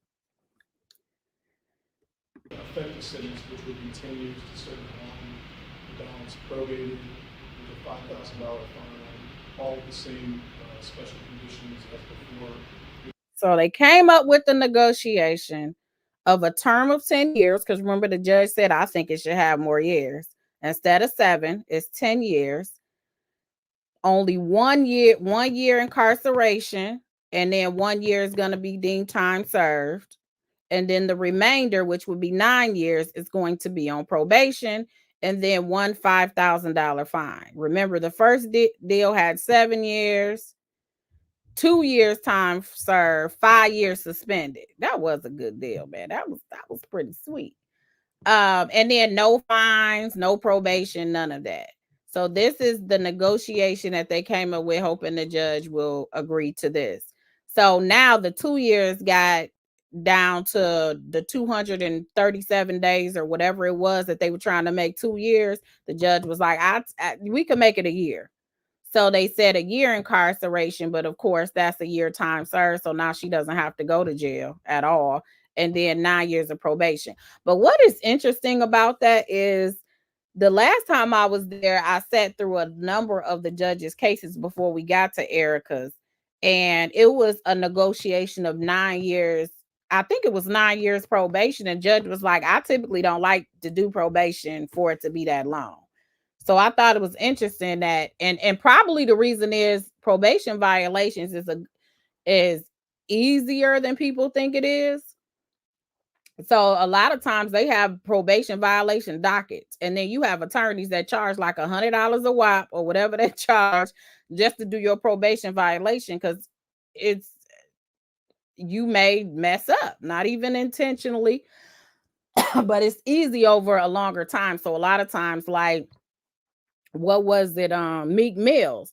That was part of his problem, is he has some crazy number of years of probation, of which you are almost destined to violate.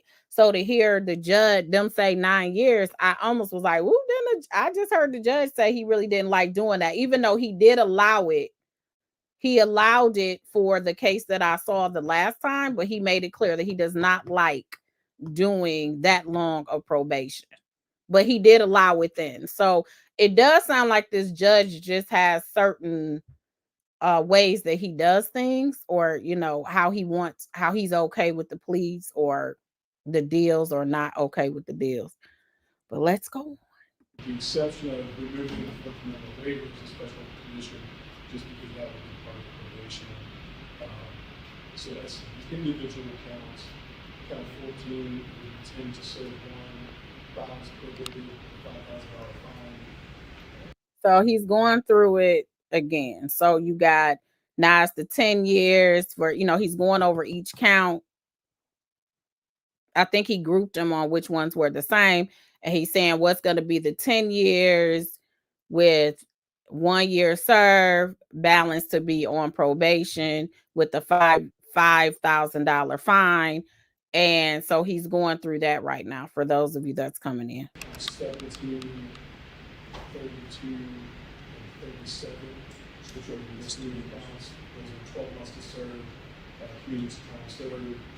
Count 18, 5 years to serve one, community time served, balance prohibited. And then the remaining counts all 10 years to serve one, community time served, balance prohibited. Put these special conditions back in I might need you, I might need you to, but I think not serve as fiduciary, not represent herself as an attorney, not possess anyone else's personal identification, testify truthfully when called upon, no contact with victims, no contact with co-defendant, of course, no violation of the criminal law. All right, Ms. King, did you have an opportunity to discuss this with your lawyer, Attorney Howell, and what would you like to do? Yes, I discussed it. I agree with the new negotiated plea, so I would like to submit the guilty. Okay, Attorney Howell. Your Honor, the only other thing I would ask for now, and I just thought of it as I was thinking of it, is that I would ask the court to possibly give her, a good day that after 5 years, if the fine is paid for in full, she's had no further violations that are not I had none of that. If you ask the court, Judge, the state's response to that, she's not entitled to get what's going to be in the statute. What we would propose instead is that if she, 5 years, if she feels she's complied with everything, that she makes that a motion and asks for the supervisor as some of her remedy. The state would not recommend setting that at this point. Okay, understood. I plan to be around at least for the next 4.5 years, and so if Ms.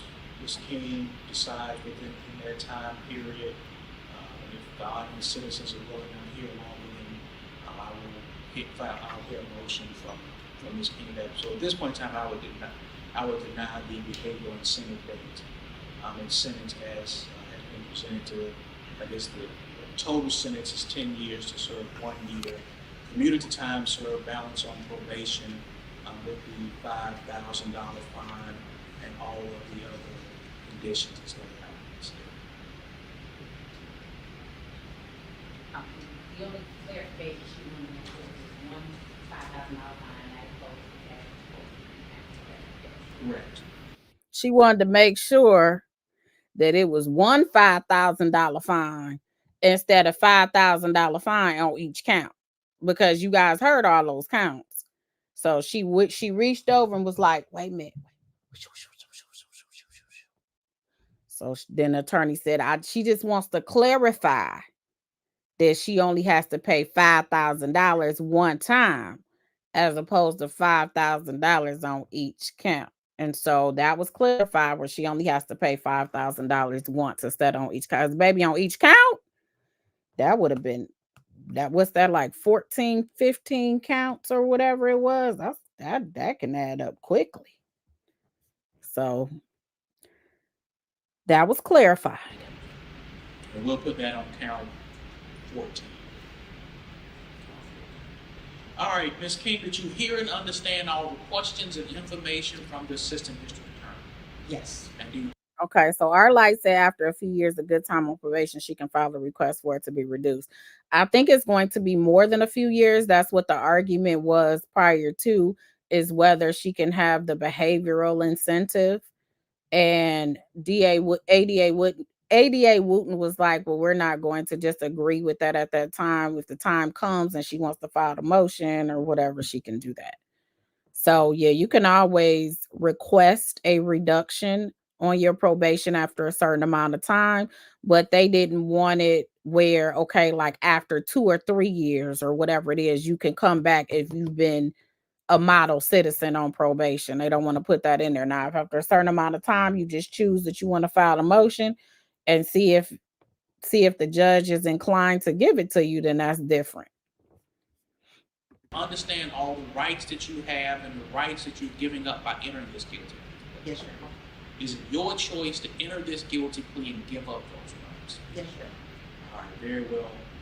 Then I will find that you understand the nature of the charges, the consequences of entering this guilty plea, that your guilty plea is freely, knowingly, and voluntarily entered, that you are freely, knowingly, and voluntarily waiving your rights, that there's a factual basis to accept your plea of guilty, your pleas of guilty. So I do accept your pleas of guilty, and I will sentence you as you all have negotiated. Count 14, 10 years to serve 1 year in custody. That will be commuted to the time that you've already served. The balance will be on probation. You'll have to pay a $5,000 fine. Pay a $5,000 fine along with the other conditions as laid out by the district attorney's office. You're not allowed to serve as a fiduciary accountant or fiduciary in any capacity. You are not, of course, not allowed to hold yourself out as or to represent that you are an attorney, counsel at law. You're not allowed to possess or hold any other individual's identification. Of course, as part of probation, you are waiving your Fourth Amendment right to be free from search and seizure. You will testify truthfully and honestly if called upon by the state related to the co-defendant Ernest Williams. You are not to have any contact with Ernest Williams, the co-defendant. You're not allowed to have any contact and to stay away from the named victims in the case, and of course, no violations of the law. Mr. Wu, did I miss it? I don't believe so, Judge. And Judge, just would the court like for me to send that exactly to Ms. Please send it to Ms. Bowman. Yes, no violations of the law, and any violation of the probation is to come back before this court. So if there's any violation, Ms. King, you and I will be having a different conversation. Count 17 will be 12 months community time served. Count 18 5 years to serve, 1 community time served, balance on probation. Counts 19, 20, and 21, 10 years to serve, 1 year. That 1 year community time served, balance on probation with all the conditions as laid out. Count 32, 12 months community time served. Counts 33, 34, and 35, 10 years to serve, 1 year. 1 year community time served, balance on probation with all the conditions laid out. Count 37, 12 months community time served. And then count 38, 10 years to serve, 1 year. That 1 year's community time served, the balance will be on probation with all the conditions laid out. Any violation of probation is irrecoverable. All right, very well. That's the order of the court. Good luck to you, Ms. King. Thank you, Attorney Howell. Ms. Gorman, she has the ankle monitor on, so we will need to see if we can get a copy of that sentence sheet today, so she can take it. Okay, as soon as I get the wording from the state, I'll see what I can do to finish that up. And just for confirmation, are counts 7 through 13 being non-crossed? No, Clinton 7 through 14. I only got the recommendation from 14 on.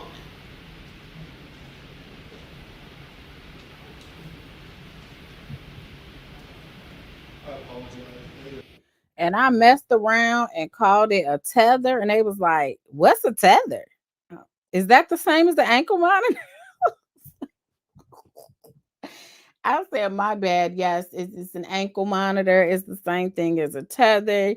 She is trying to get this tether off that ankle. She showed it to me the last time that I was there. She was like, "And look, I've had this tether on for the last whatever since she's been out." So what they're asking for now is apparently when Wooten went over the counts, he missed some counts. And so her attorney was asking, well, are you going to no lay procs the ones that you didn't mention? And Wooten is looking like, now he's trying to figure out right now what counts he missed. And you'll see what his response is, whether he's going to no lay procs or dismiss any of the counts. I left those out. I'll clarify that with the council and provide an update. Okay, so it's sent. Tell me so we can have something on the record. With Judge, the intent was not to not cross anything. It was to plead to all the counts as a charge. I believe all the misdemeanors, 12 months to serve, community time served, all the felonies except for the false statements, 10 served. The false statements was 5 served. So Wooten said, let me clarify. Okay, all the misdemeanors are going to be 12 months time served, and all the felonies are going to be 10 years, 1 year incarceration time served, and the remainder 9 years on probation with the $5,000 fine. I'm not no lay prosecute nothing. She is, or no lay prosse. I'm not no lay prosse and nothing. I am going to, she has to plead guilty to all of it. And that's pretty much what Wooten said. She got to, oh no, we're not dismissing any of them. So that's why I told you guys, she pled, when you look at, let me see.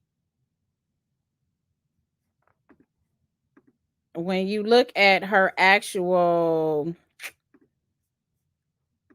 final disposition, this is the final disposition.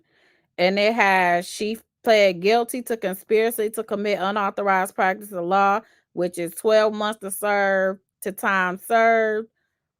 Filing false documents, she pled guilty, 10 years. That's the 10 years. Identity fraud, she pled guilty. That's 10 years. Identity fraud, guilty, 10 years. Identity fraud, 10 years. Filing false documents, guilty. That's 10 years. Identity fraud, guilty. That's 10 years. Identity fraud, guilty, 10 years. Of course, with the time served, 1 year, all of that. Remainder on probation. Conspiracy to commit unauthorized practice of law, that's a misdemeanor. So she's guilty. That's the 12 months to serve that's been commuted.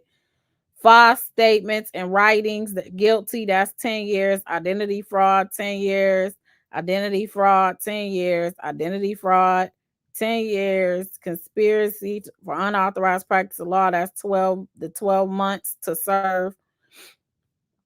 Committed to time served, but she had to plead guilty. She just got time served. Filing false documents, guilty. That's 10 years to serve 1. Identity fraud, guilty. That's 10 years. Identity fraud, 10 years. Conspiracy to commit unauthorized practice of law, 12 months to serve. Time served. Identity fraud, 10 years. So you got 1, 2, 3, 4, 5, 6, 7, 8, 9, 10, 11, 12, 13, 14, 15 felonies that she has pled guilty to. So you went from pleading guilty to 2 felonies, 2, to adding 15 to the roster. That's a lot.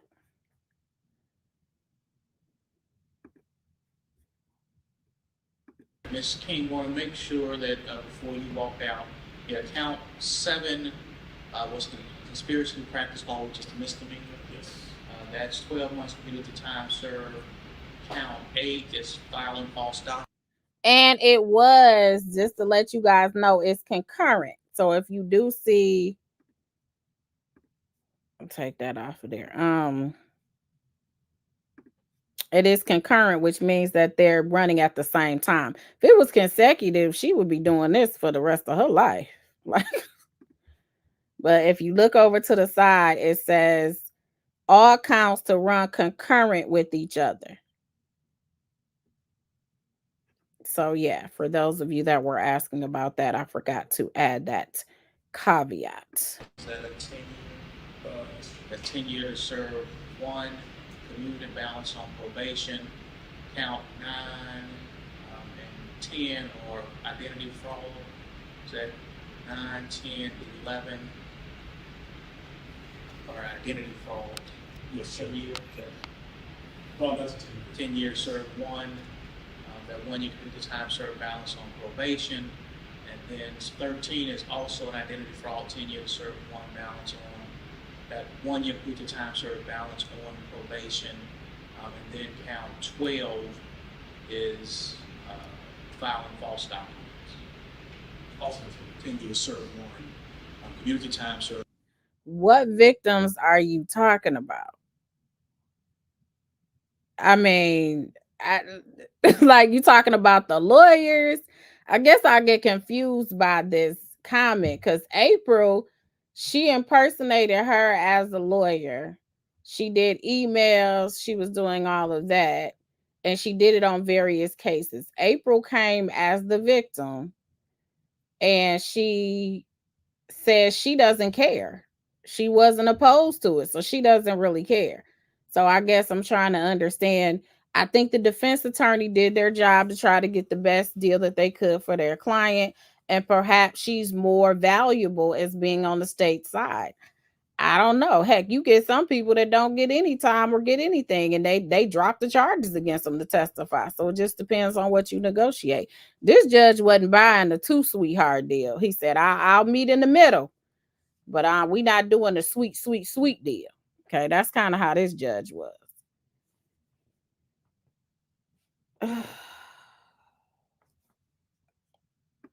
How does she go home with so many felonies? I just don't understand. Pleading guilty to them all. That's how you did it.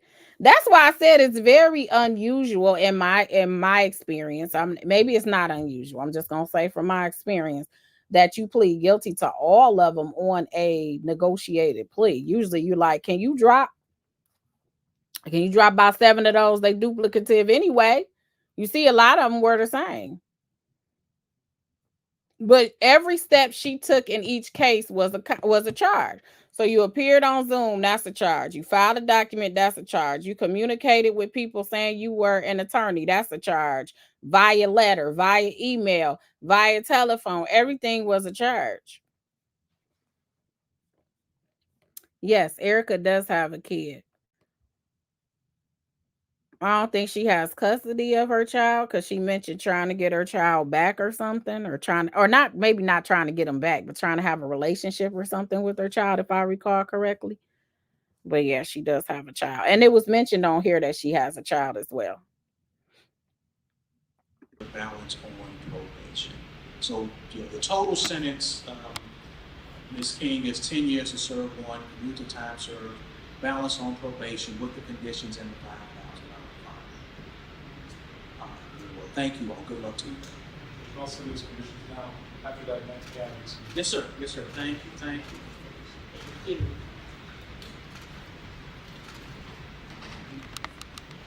What else do you have, Ms. Howe? Ms. Salisbury, are you ready or make up? Yeah. Ms. Howe? We're ready. I'm ready. Okay. And, Okay.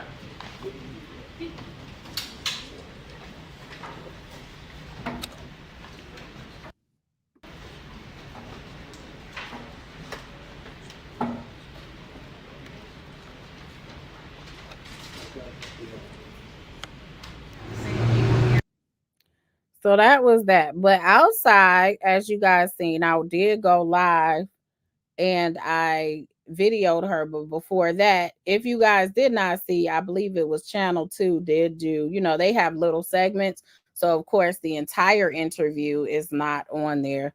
But this was the entire interview that we caught as well before I did mine. I'm going to play that before we get up off of here. Is the lesser time attributed to her potential cooperation in Nestle's case? Yes, it is. Because she's initially when she was, thank you for the super chat too. Initially when Ericka was arrested, according to Wooten, she's always cooperated. She never tried to fake the funk. According to him, she was like, whatever she knew, she was willing to tell and to bring it up. So that's what he said. She gave sizable amount of information. I don't know what information the lady gave. I'm sure Nestle's people knows by now because they do have discovery, which means that whatever statement she made, because she was a defendant, and if you guys recall, the witness list said that, the discovery list certification showing what discovery was produced, it shows that there was a defendant statement. It had an S. So we didn't know if it was Nestle gave some information as well. But now we know at minimum that Ericka did, because it sounds like she's been talking from the beginning. And she's always said she'll testify. She don't care. Jazzy, thank you for the super chat. You said, Pam, do you think Ericka thinks Nestle will be released from prison? And do you think he will? I don't know. I don't think she's necessarily concerned about that. I can't speak for her, but I don't know if she thinks that. She's never told me that she thinks that. She does. She comes across, and you'll see in some of the interview footage that we got, she knows what she knows and she doesn't know what she doesn't know. So we'll see. I guess when the trial comes, I don't want to speculate one way or another. Thank you, Darlene, for becoming a member. I appreciate that. Thank you. Paige said it sounds very clear. We did the best we could. I wish it could have been better, like mics being, maybe our mics being up there. Like when you do news conferences often, that's why you see with her, she has her camera from Channel 2 and it's connected to their camera so you can hear it better. When you guys were watching my live, you guys kept saying you couldn't hear her, and that was part of it because you can only hear so much when you don't have like the person mic'd up, unfortunately. So we try to do the best that we can. Thank you for becoming a member, Shauna. I appreciate that. So this is an interview that was done again on Channel 2. They did do a clip as well. You know what? Let's pull their stuff up.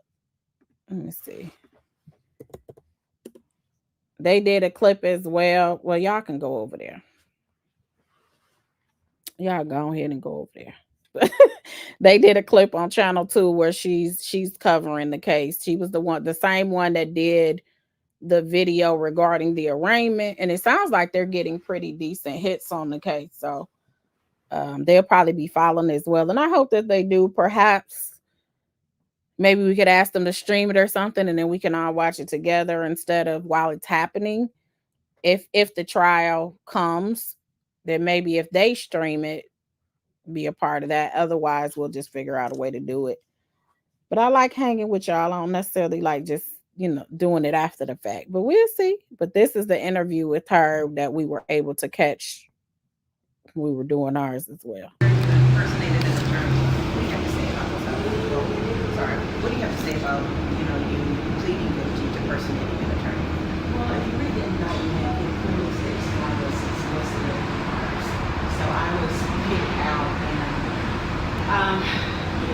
Just it was a lot of pressure. It was a lot of manipulation, So at that time, when you're someone that's like has certain power over you, you just say, So you're saying you felt pressure by Mr. Williams to behave in these actions. because he wanted to take this right now. The attorney spoke in the court hearing today. She said she was dealing with a lot, and now she has this angst every time. She always has to check her credit. How do you feel that you kind of created this stress for her? Well, this case is not about credit. Identity theft is not using someone's credit, especially in this case. It was the fact it was more of like I told people, guilty was impersonation, but then of course it's called identity theft. But I don't have any personal information. They even said before, I don't have a party. I didn't even, I was, like I said, I don't really want to go into it a lot because it's very traumatic. I feel like I got mixed up in a scandal. It's been a lot of trauma, it's been a lot of hurt, my family. My father passed away a few months before this happened. I went blind in my right eye, and I had my boss put an insurmountable amount of pressure. What was the position? What was your position in the company? Well, I'm a publicist, but as you know, during COVID, a lot of the things shut down as far as like stores, concerts, things like that. So when I started working for him, it was, post-pandemic. And the thing is that, it was not a lot of jobs that I could go to myself. So rather than him, it was more of an administrative assistant. Okay. And we also had a personal assistant that ran their errands, that picked up their dry cleaning, a celebrity lifestyle. We had a lot of flunkies. Anything else, you want to add or say about this whole ordeal and the allegations that you're facing? You not have to testify against him. Some people feel like you were culpable, you worked alongside him. What are your thoughts about that? Well, it's unfortunately how sports, just never work. And the judge was very aware of, the situation as far as the mitigating factors. So I'm happy that this chapter is closed in my life. I think the women of Atlanta should be happy that this person is no longer walking the streets. And if I had to go through this for someone to not be able to walk the streets and cause harm to others, then I'll do that. Yeah. The indictment speaks for itself. We see all the victims. And do you also think that the media cooperates how what your story is? The judge could have said, or the state could have required you to go to prison. Do you feel like they show leniency because of? Well, I was always transparent, truthful, and honest, and I didn't play games. I sat down with my attorney, and I was transparent. Thank you so much, Ms. King. Anything else you want to add or say? I'm just thankful and for the mercy of the courts, and I'm just happy to put this trauma behind me. Now I can work on my self-healing as far as my physical health, my mental health, and move forward. Perfect. Thank you so much. Nice to meet you. Are you fine if I give you a business? Y'all hear that? She said he was her boss. And we talked about that in the previous video when I told you some of the information that I got from her before when I interviewed, and I do have her voice, a voice recording from there, but I was going to wait till after she played. So I kind of just reenacted like, how I do. And so she's basically saying, the women in Atlanta should be happy that, this person is off the streets. And if I have to go through this to help somebody else out, then so be it.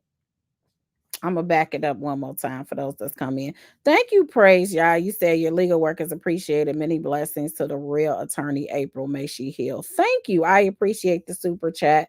My sentiments exactly.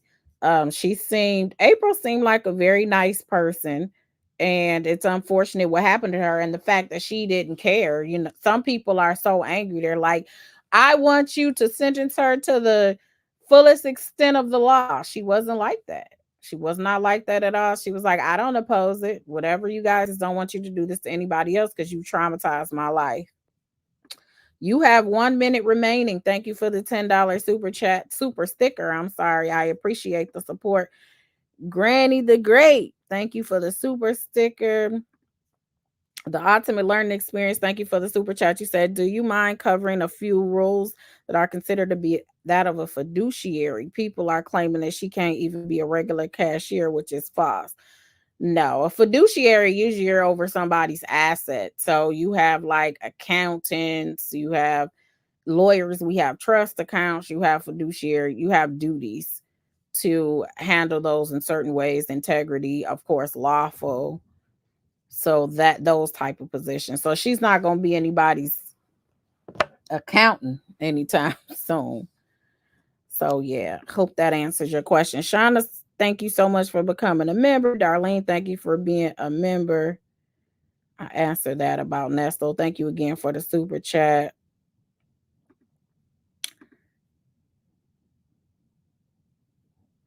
Hi, Pammy Pam, where Nesto's attorney informed him of his co-defendant will be singing like a bird. I think Nesto was aware of that when she was immediately offered a negotiated deal.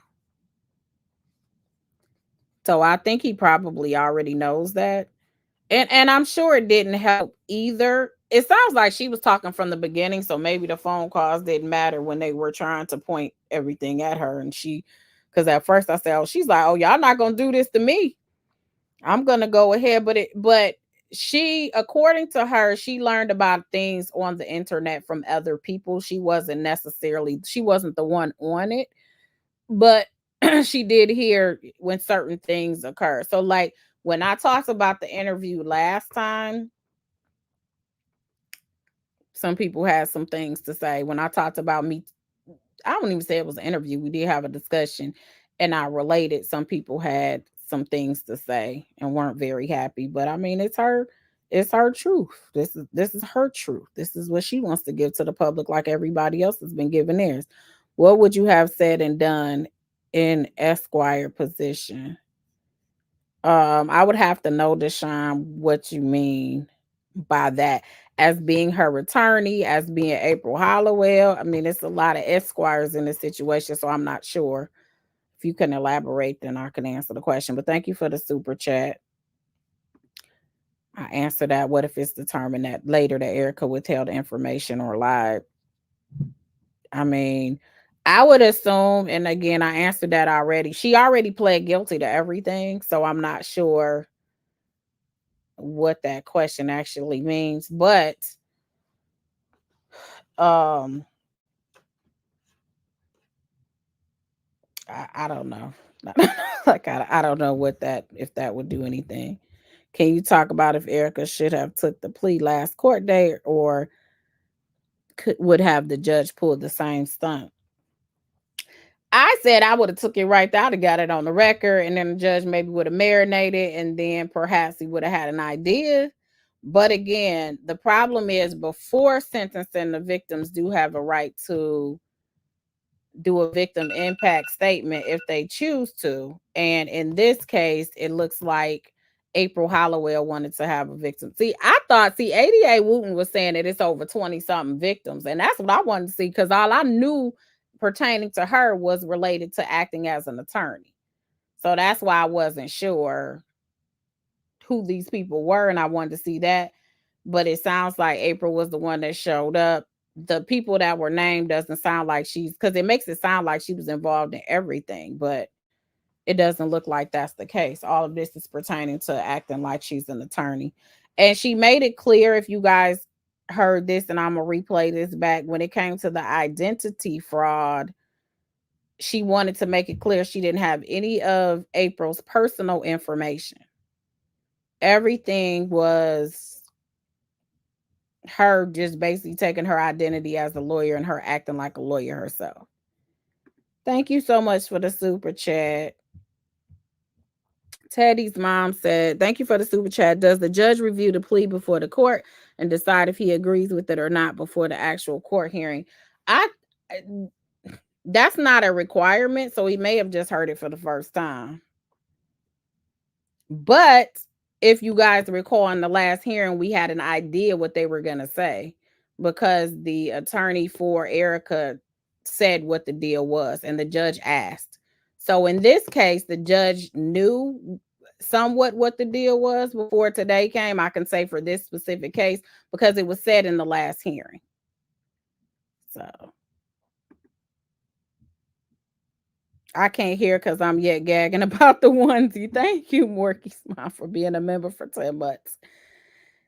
Naturally be yourself. Thank you for becoming a member. Again, thank you, Bougie. And Leandra, thank you for gifting a membership. GC said, I look forward to the reenactment. You know. Thank you again, Illegal Paralegal. I love every story Pam tells because she's so thorough. Thank you. I am unique. I appreciate that. We heard that there. They trying to get us to move to Atlanta. Wooten's documents became a member. Thank you. Why is this picture in you guys with these names? Thank you, Letitia, for becoming a member.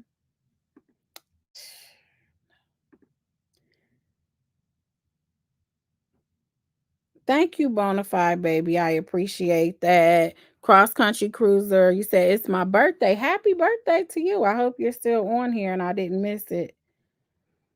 Thank you for being a member for 2 months. Okay, I think that's everybody, but I'm going to play this back real quick. And the last clip, I guess I'll play it for y'all because I love y'all, but I was looking a bit bloated. I was like, can you get that camera off of me? I don't want them talking about I'm having kids as an elderly person. I'm just a little bloated, but I'll play it. And then I'll probably So I was kicked out and, just really think it was a lot of pressure. It was a lot of manipulation, So you said it was a lot of pressure, a lot of manipulation. Okay. At that time, when you're someone's has certain power over you, You're saying you felt pressure by to behave in these actions. That's not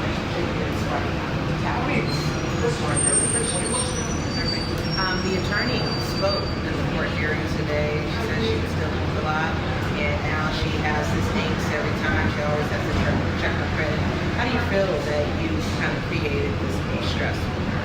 Well, this case is not about credit. I think theft is not just, of course, is not using someone's credit, especially in this case. It was the fact it was more like talking guilty was impersonation, but they, of course. She said this wasn't about taking anybody's credit or anything like that. This was more of like an impersonation. It's an impersonation. But I don't have any personal information. I don't have a party. I didn't even, I was, like I said, I don't really want to go into it like it's very traumatic. I feel like I got mixed up in a scheme. It's a lot. She got mixed up in a scheme. She doesn't really want to get into it because it's very traumatic. Traumas, I've heard, my family, my father passed away a few months before this happened. I went blind in my right eye. Her father passed away a few months before this happened. And I had my boss put an insurmountable amount of pressure. What was the position? Her boss put a lot of insurmountable pressure on her. What was your position? Well, I'm a publicist, but as you know, during COVID, a lot of the things shut down as far as like tours, concerts, things like that. So when I started working for him, it was And the thing is that, you know, it was not a lot of jobs that I could do for myself. So rather than him, it was more of an administrative assistant. Okay. And we also had a personal assistant that ran their errands, that picked their dry cleaning. So she was the administrative assistant, but she said they also had a personal assistant who ran their errands and picked up dry cleaning and all of that stuff. You know, a celebrity lifestyle. We had a lot of flunkies. It had a celebrity lifestyle, a lot of flunkies. That's what she said. Thank you, Anna, for the the Cash App, and Michelle. Thank you for the Cash App. Let's go. Anything else, I mean, you want to add or say about this whole ordeal and the allegations that you're facing? You're not going to testify against him. I mean, some people feel like you were hopeful, you know, you worked alongside him. What are your thoughts about that? Well, Fulton County sports, you know, just like court. And the judge was very aware of, you know, the situation as far as the mitigating factors. So I'm happy that this chapter is closed in my life. I think the women of Atlanta should be happy that this person is no longer walking the streets. And if I had to go through this for someone to not be able to walk the streets and cause harm to others, then I'll do that. Yeah. And she's helped all the women of Atlanta. And that speaks for herself. You see all the videos. And do you also think that the Plea cooperates how you know, what your story is? I mean, the judge could have sent, or the state could have required you to go to prison. Do you feel like they show leniency because of? Well, I was always transparent, truthful, and honest, and I didn't play games. You know, I sat down with my attorney, you know, and I was transparent. Thank you so much, Miss King. Anything else? I mean, the lady pled guilty. What do you guys want from her? Goodness. What else can she do besides plead guilty? Y'all just, man, jeez. You guys are brutal. My goodness. You know what? I'm not doing this. You guys said, like, you talk about, I mean, how else can you show remorse by but pleading guilty? I mean, what else can you do? You guys help me understand. Yeah, help me.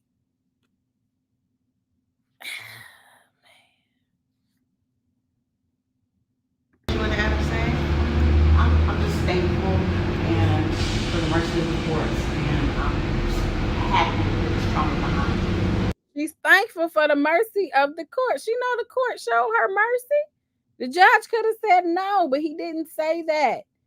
He let her be on probation for 9 years so she don't have to go back to Fulton County where she said she was eating cereal and soap dishes. And I think she got knocked upside the head and they weren't giving her medication. And she said the big girls was getting tased like zzz, and they was just falling to the ground. She was traumatized when she said she's scared straight. That's why she was trying. Whatever I got to do not to go back to that place, that's sold. What you say, 20 years probation? Sold. 30, you said probation even if I'm in a nursing home? Sold. She was just trying not to go back to jail. She said, I'm going to do whatever. She said they scared her straight up there on Wright Street. She said she watched people falling left and right, like zzz, they was just falling to the left, zzz, getting tased, falling to the right. Yeah, that's what she said. Yep. I'm literally trying to like seriously relay this information. I gotta stop looking at the comments. Now I can work on my self-healing as far as my physical health, my mental health, and move forward. Perfect. Thank you so much. Nice to meet you. Are you fine if I give you like a business card?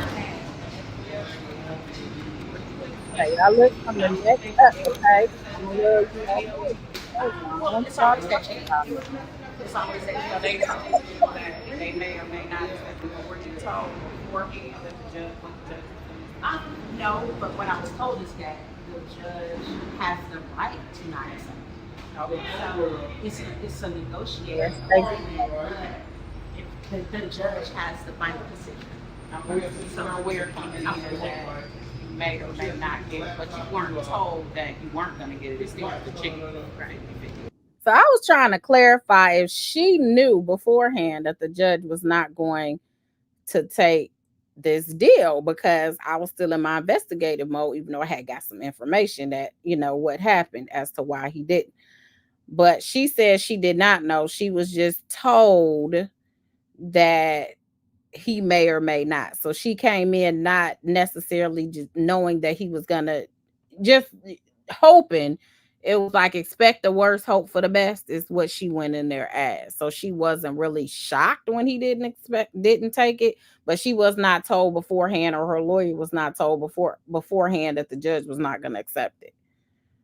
So Louisiana lady said we wanted her to apologize to April Holloway. Okay.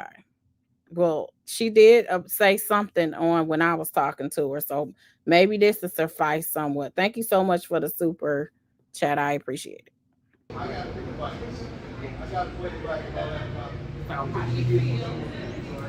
feel relieved. I'm just trying to put this trauma and trying to see behind me. So it's over for me.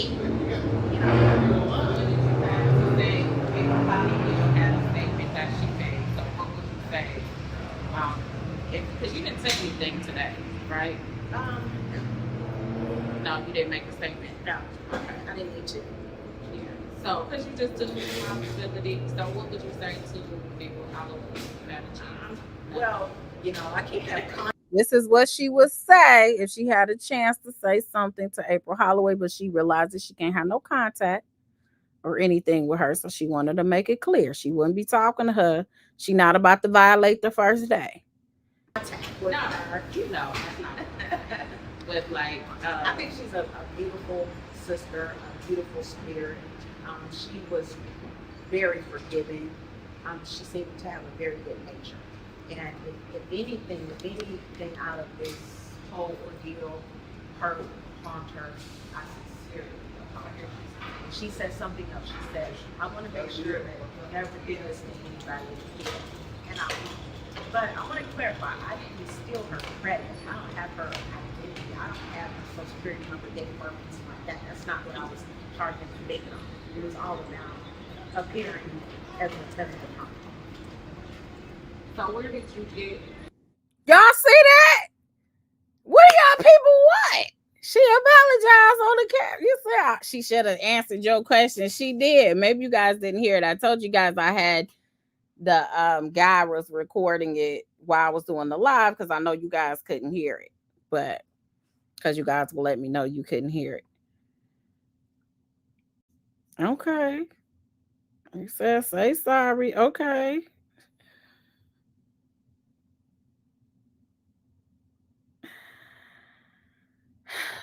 Jesus.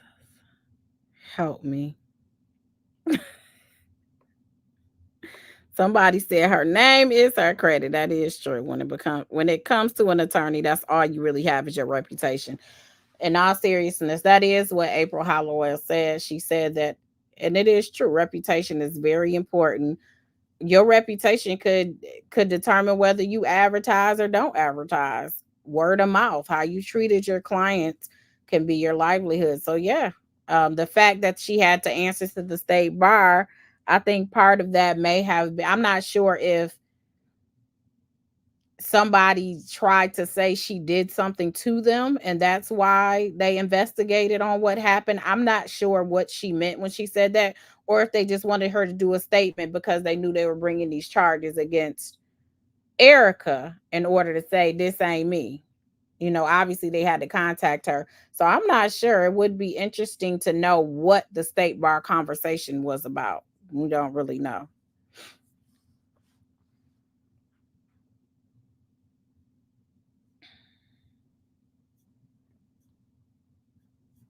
Okay. Where did that name come from? Is it provided to you?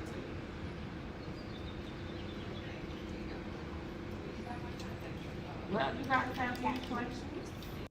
So I asked, I was like, so where did you even get April's name from? And she's like, she made like it was provided to her. So it wasn't anything she sought out, I guess. I don't know. I already asked that. Judge did.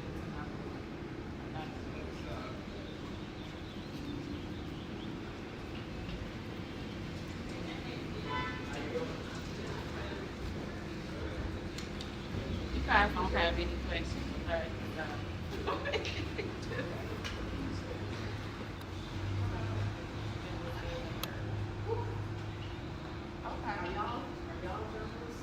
So this is me. I'm on live and he's recording me on live too. I have my own paparazzi, you know. So here's a little bit more footage. She like outlaw journalist. Okay. I mean, this is like a modern day soap opera, right? I can't be finished. Understood. This is a closed chapter. Over and up. No books, no movies, none of that. The most y'all gonna get from me. So somebody asked her she was gonna write a book, and she was like, "No, she's not writing a book. This is a closed chapter in her life." Said, get all you can get right now because she's not saying nothing else. I'm not that person. I'm not doing no sit down with Tasha K. I'm not. She said she's not doing a sit down with Tasha K. I never contacted her. I don't know where that. I was just about to ask you that. Did you contact her? My sister is a subscriber on her app. You know, she was telling me, "You still talking to her?" No, I've never spoken to her. You are the. You know, I spoke to you. I met y'all. That's it. Because I don't pursue bloggers. I think God is doing a great job of revealing what needs to be revealed to the public.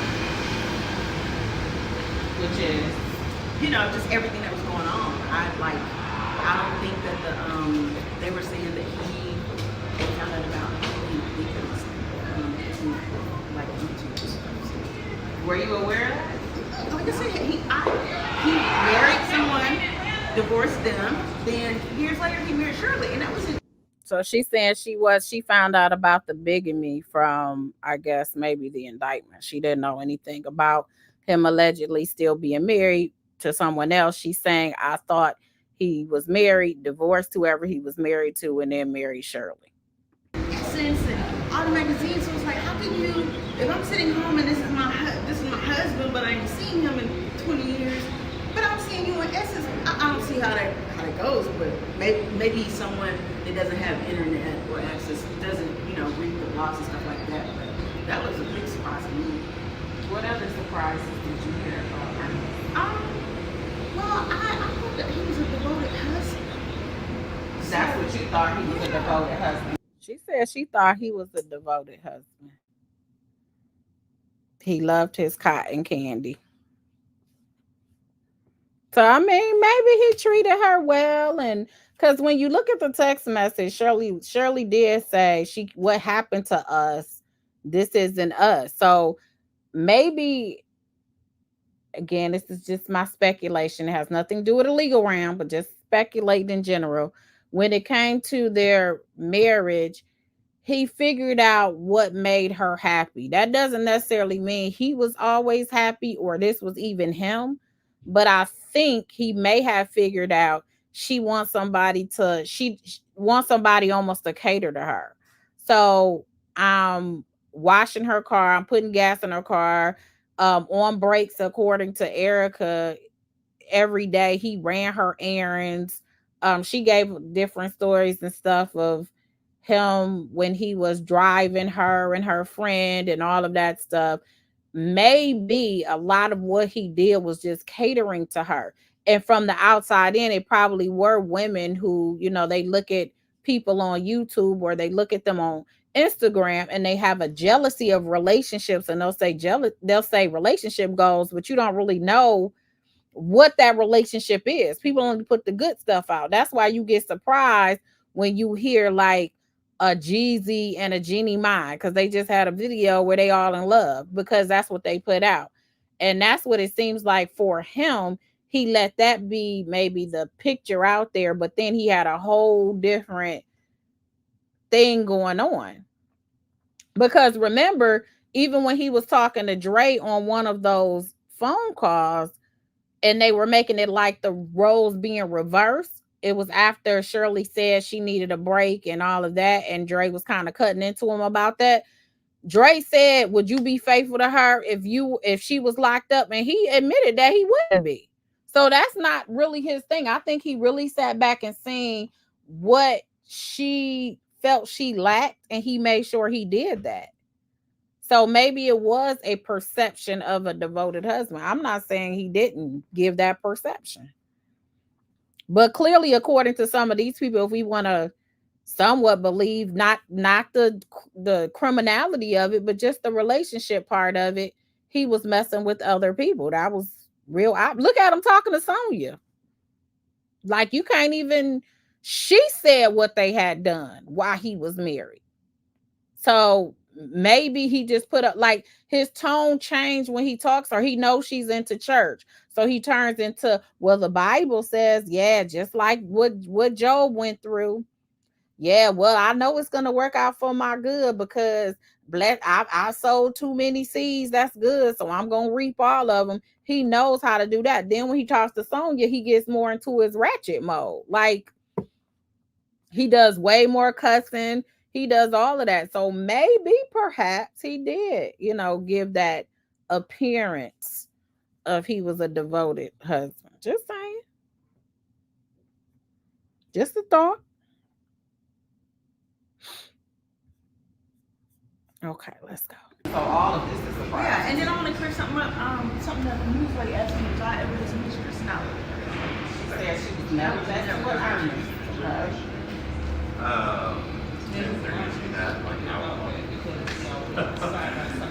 Yeah.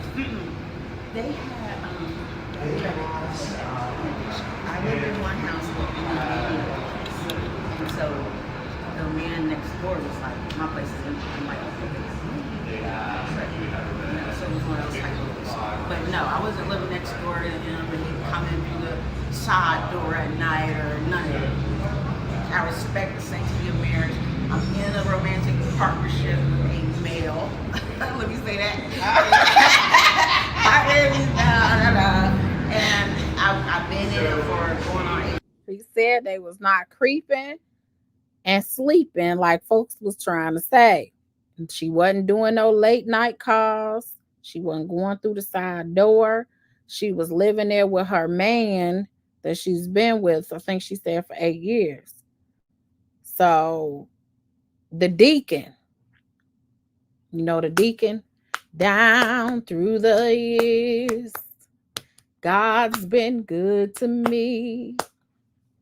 Down through the years, God's been good to me. Down through the years, God's been good to me. You know that God's really been good to me. You know what I'm saying? And then, you got the whole, the Bible says in Psalms, yea, though I walk through the valley of the shadow of death. Read. That's what she said her life is. Okay, let's go ahead. Was that the person that was in? Oh, I'm sorry. Yep. That's another shot. Is that the person that was on the? I don't know if you saw the incident report that who you stayed with in that house. I think we're talking about. That's the same person that you. Oh, okay. Was that the deacon in the church? I mean, I like. My father was a man of God. I like men that are God-fearing. Like I said, when I first came in contact with Ernest, he was in church. So it's like, I love the Lord. You know what I'm saying? Am I perfect? No. But that doesn't take away my love for God.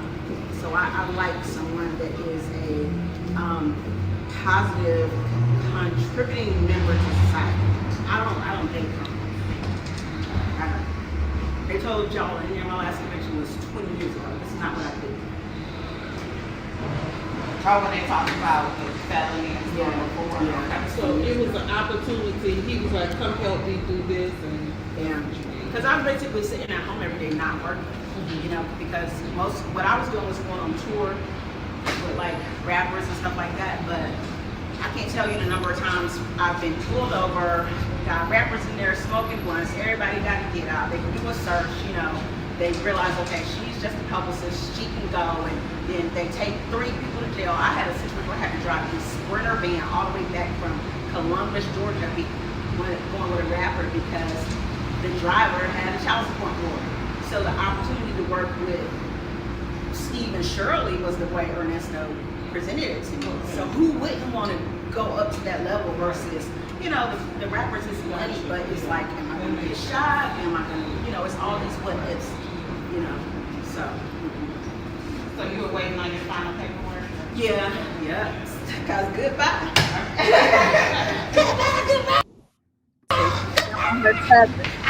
Y'all see, I mean, ankle monitor, excuse me.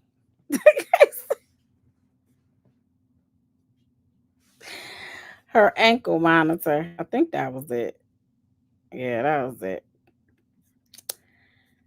All right, y'all. That is it. Do you guys have any more questions? Let me take this off of here. You guys have any more questions?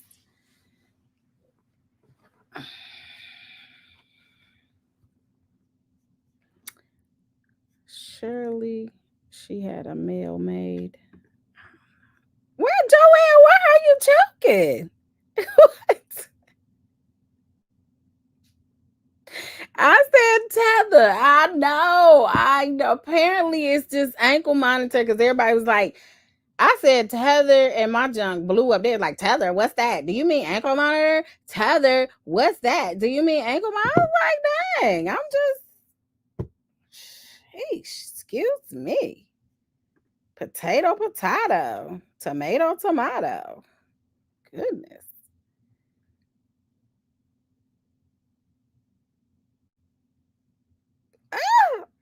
Listen, I don't know who was sleeping with who, okay? That's not the point of my live, all right? I'm just bringing of the case.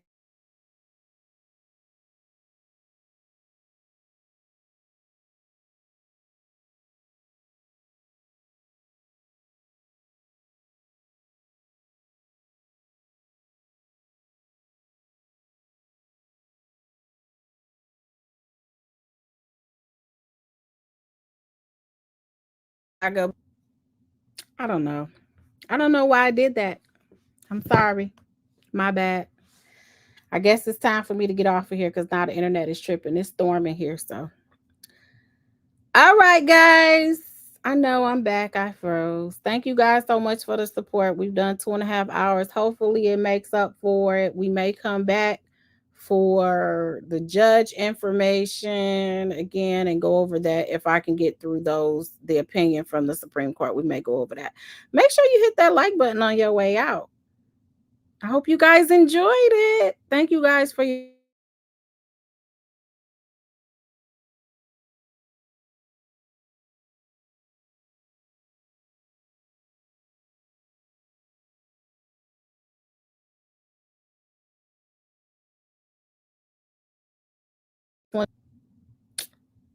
It's time to go. It keeps freezing. All right. I'll talk to you guys later.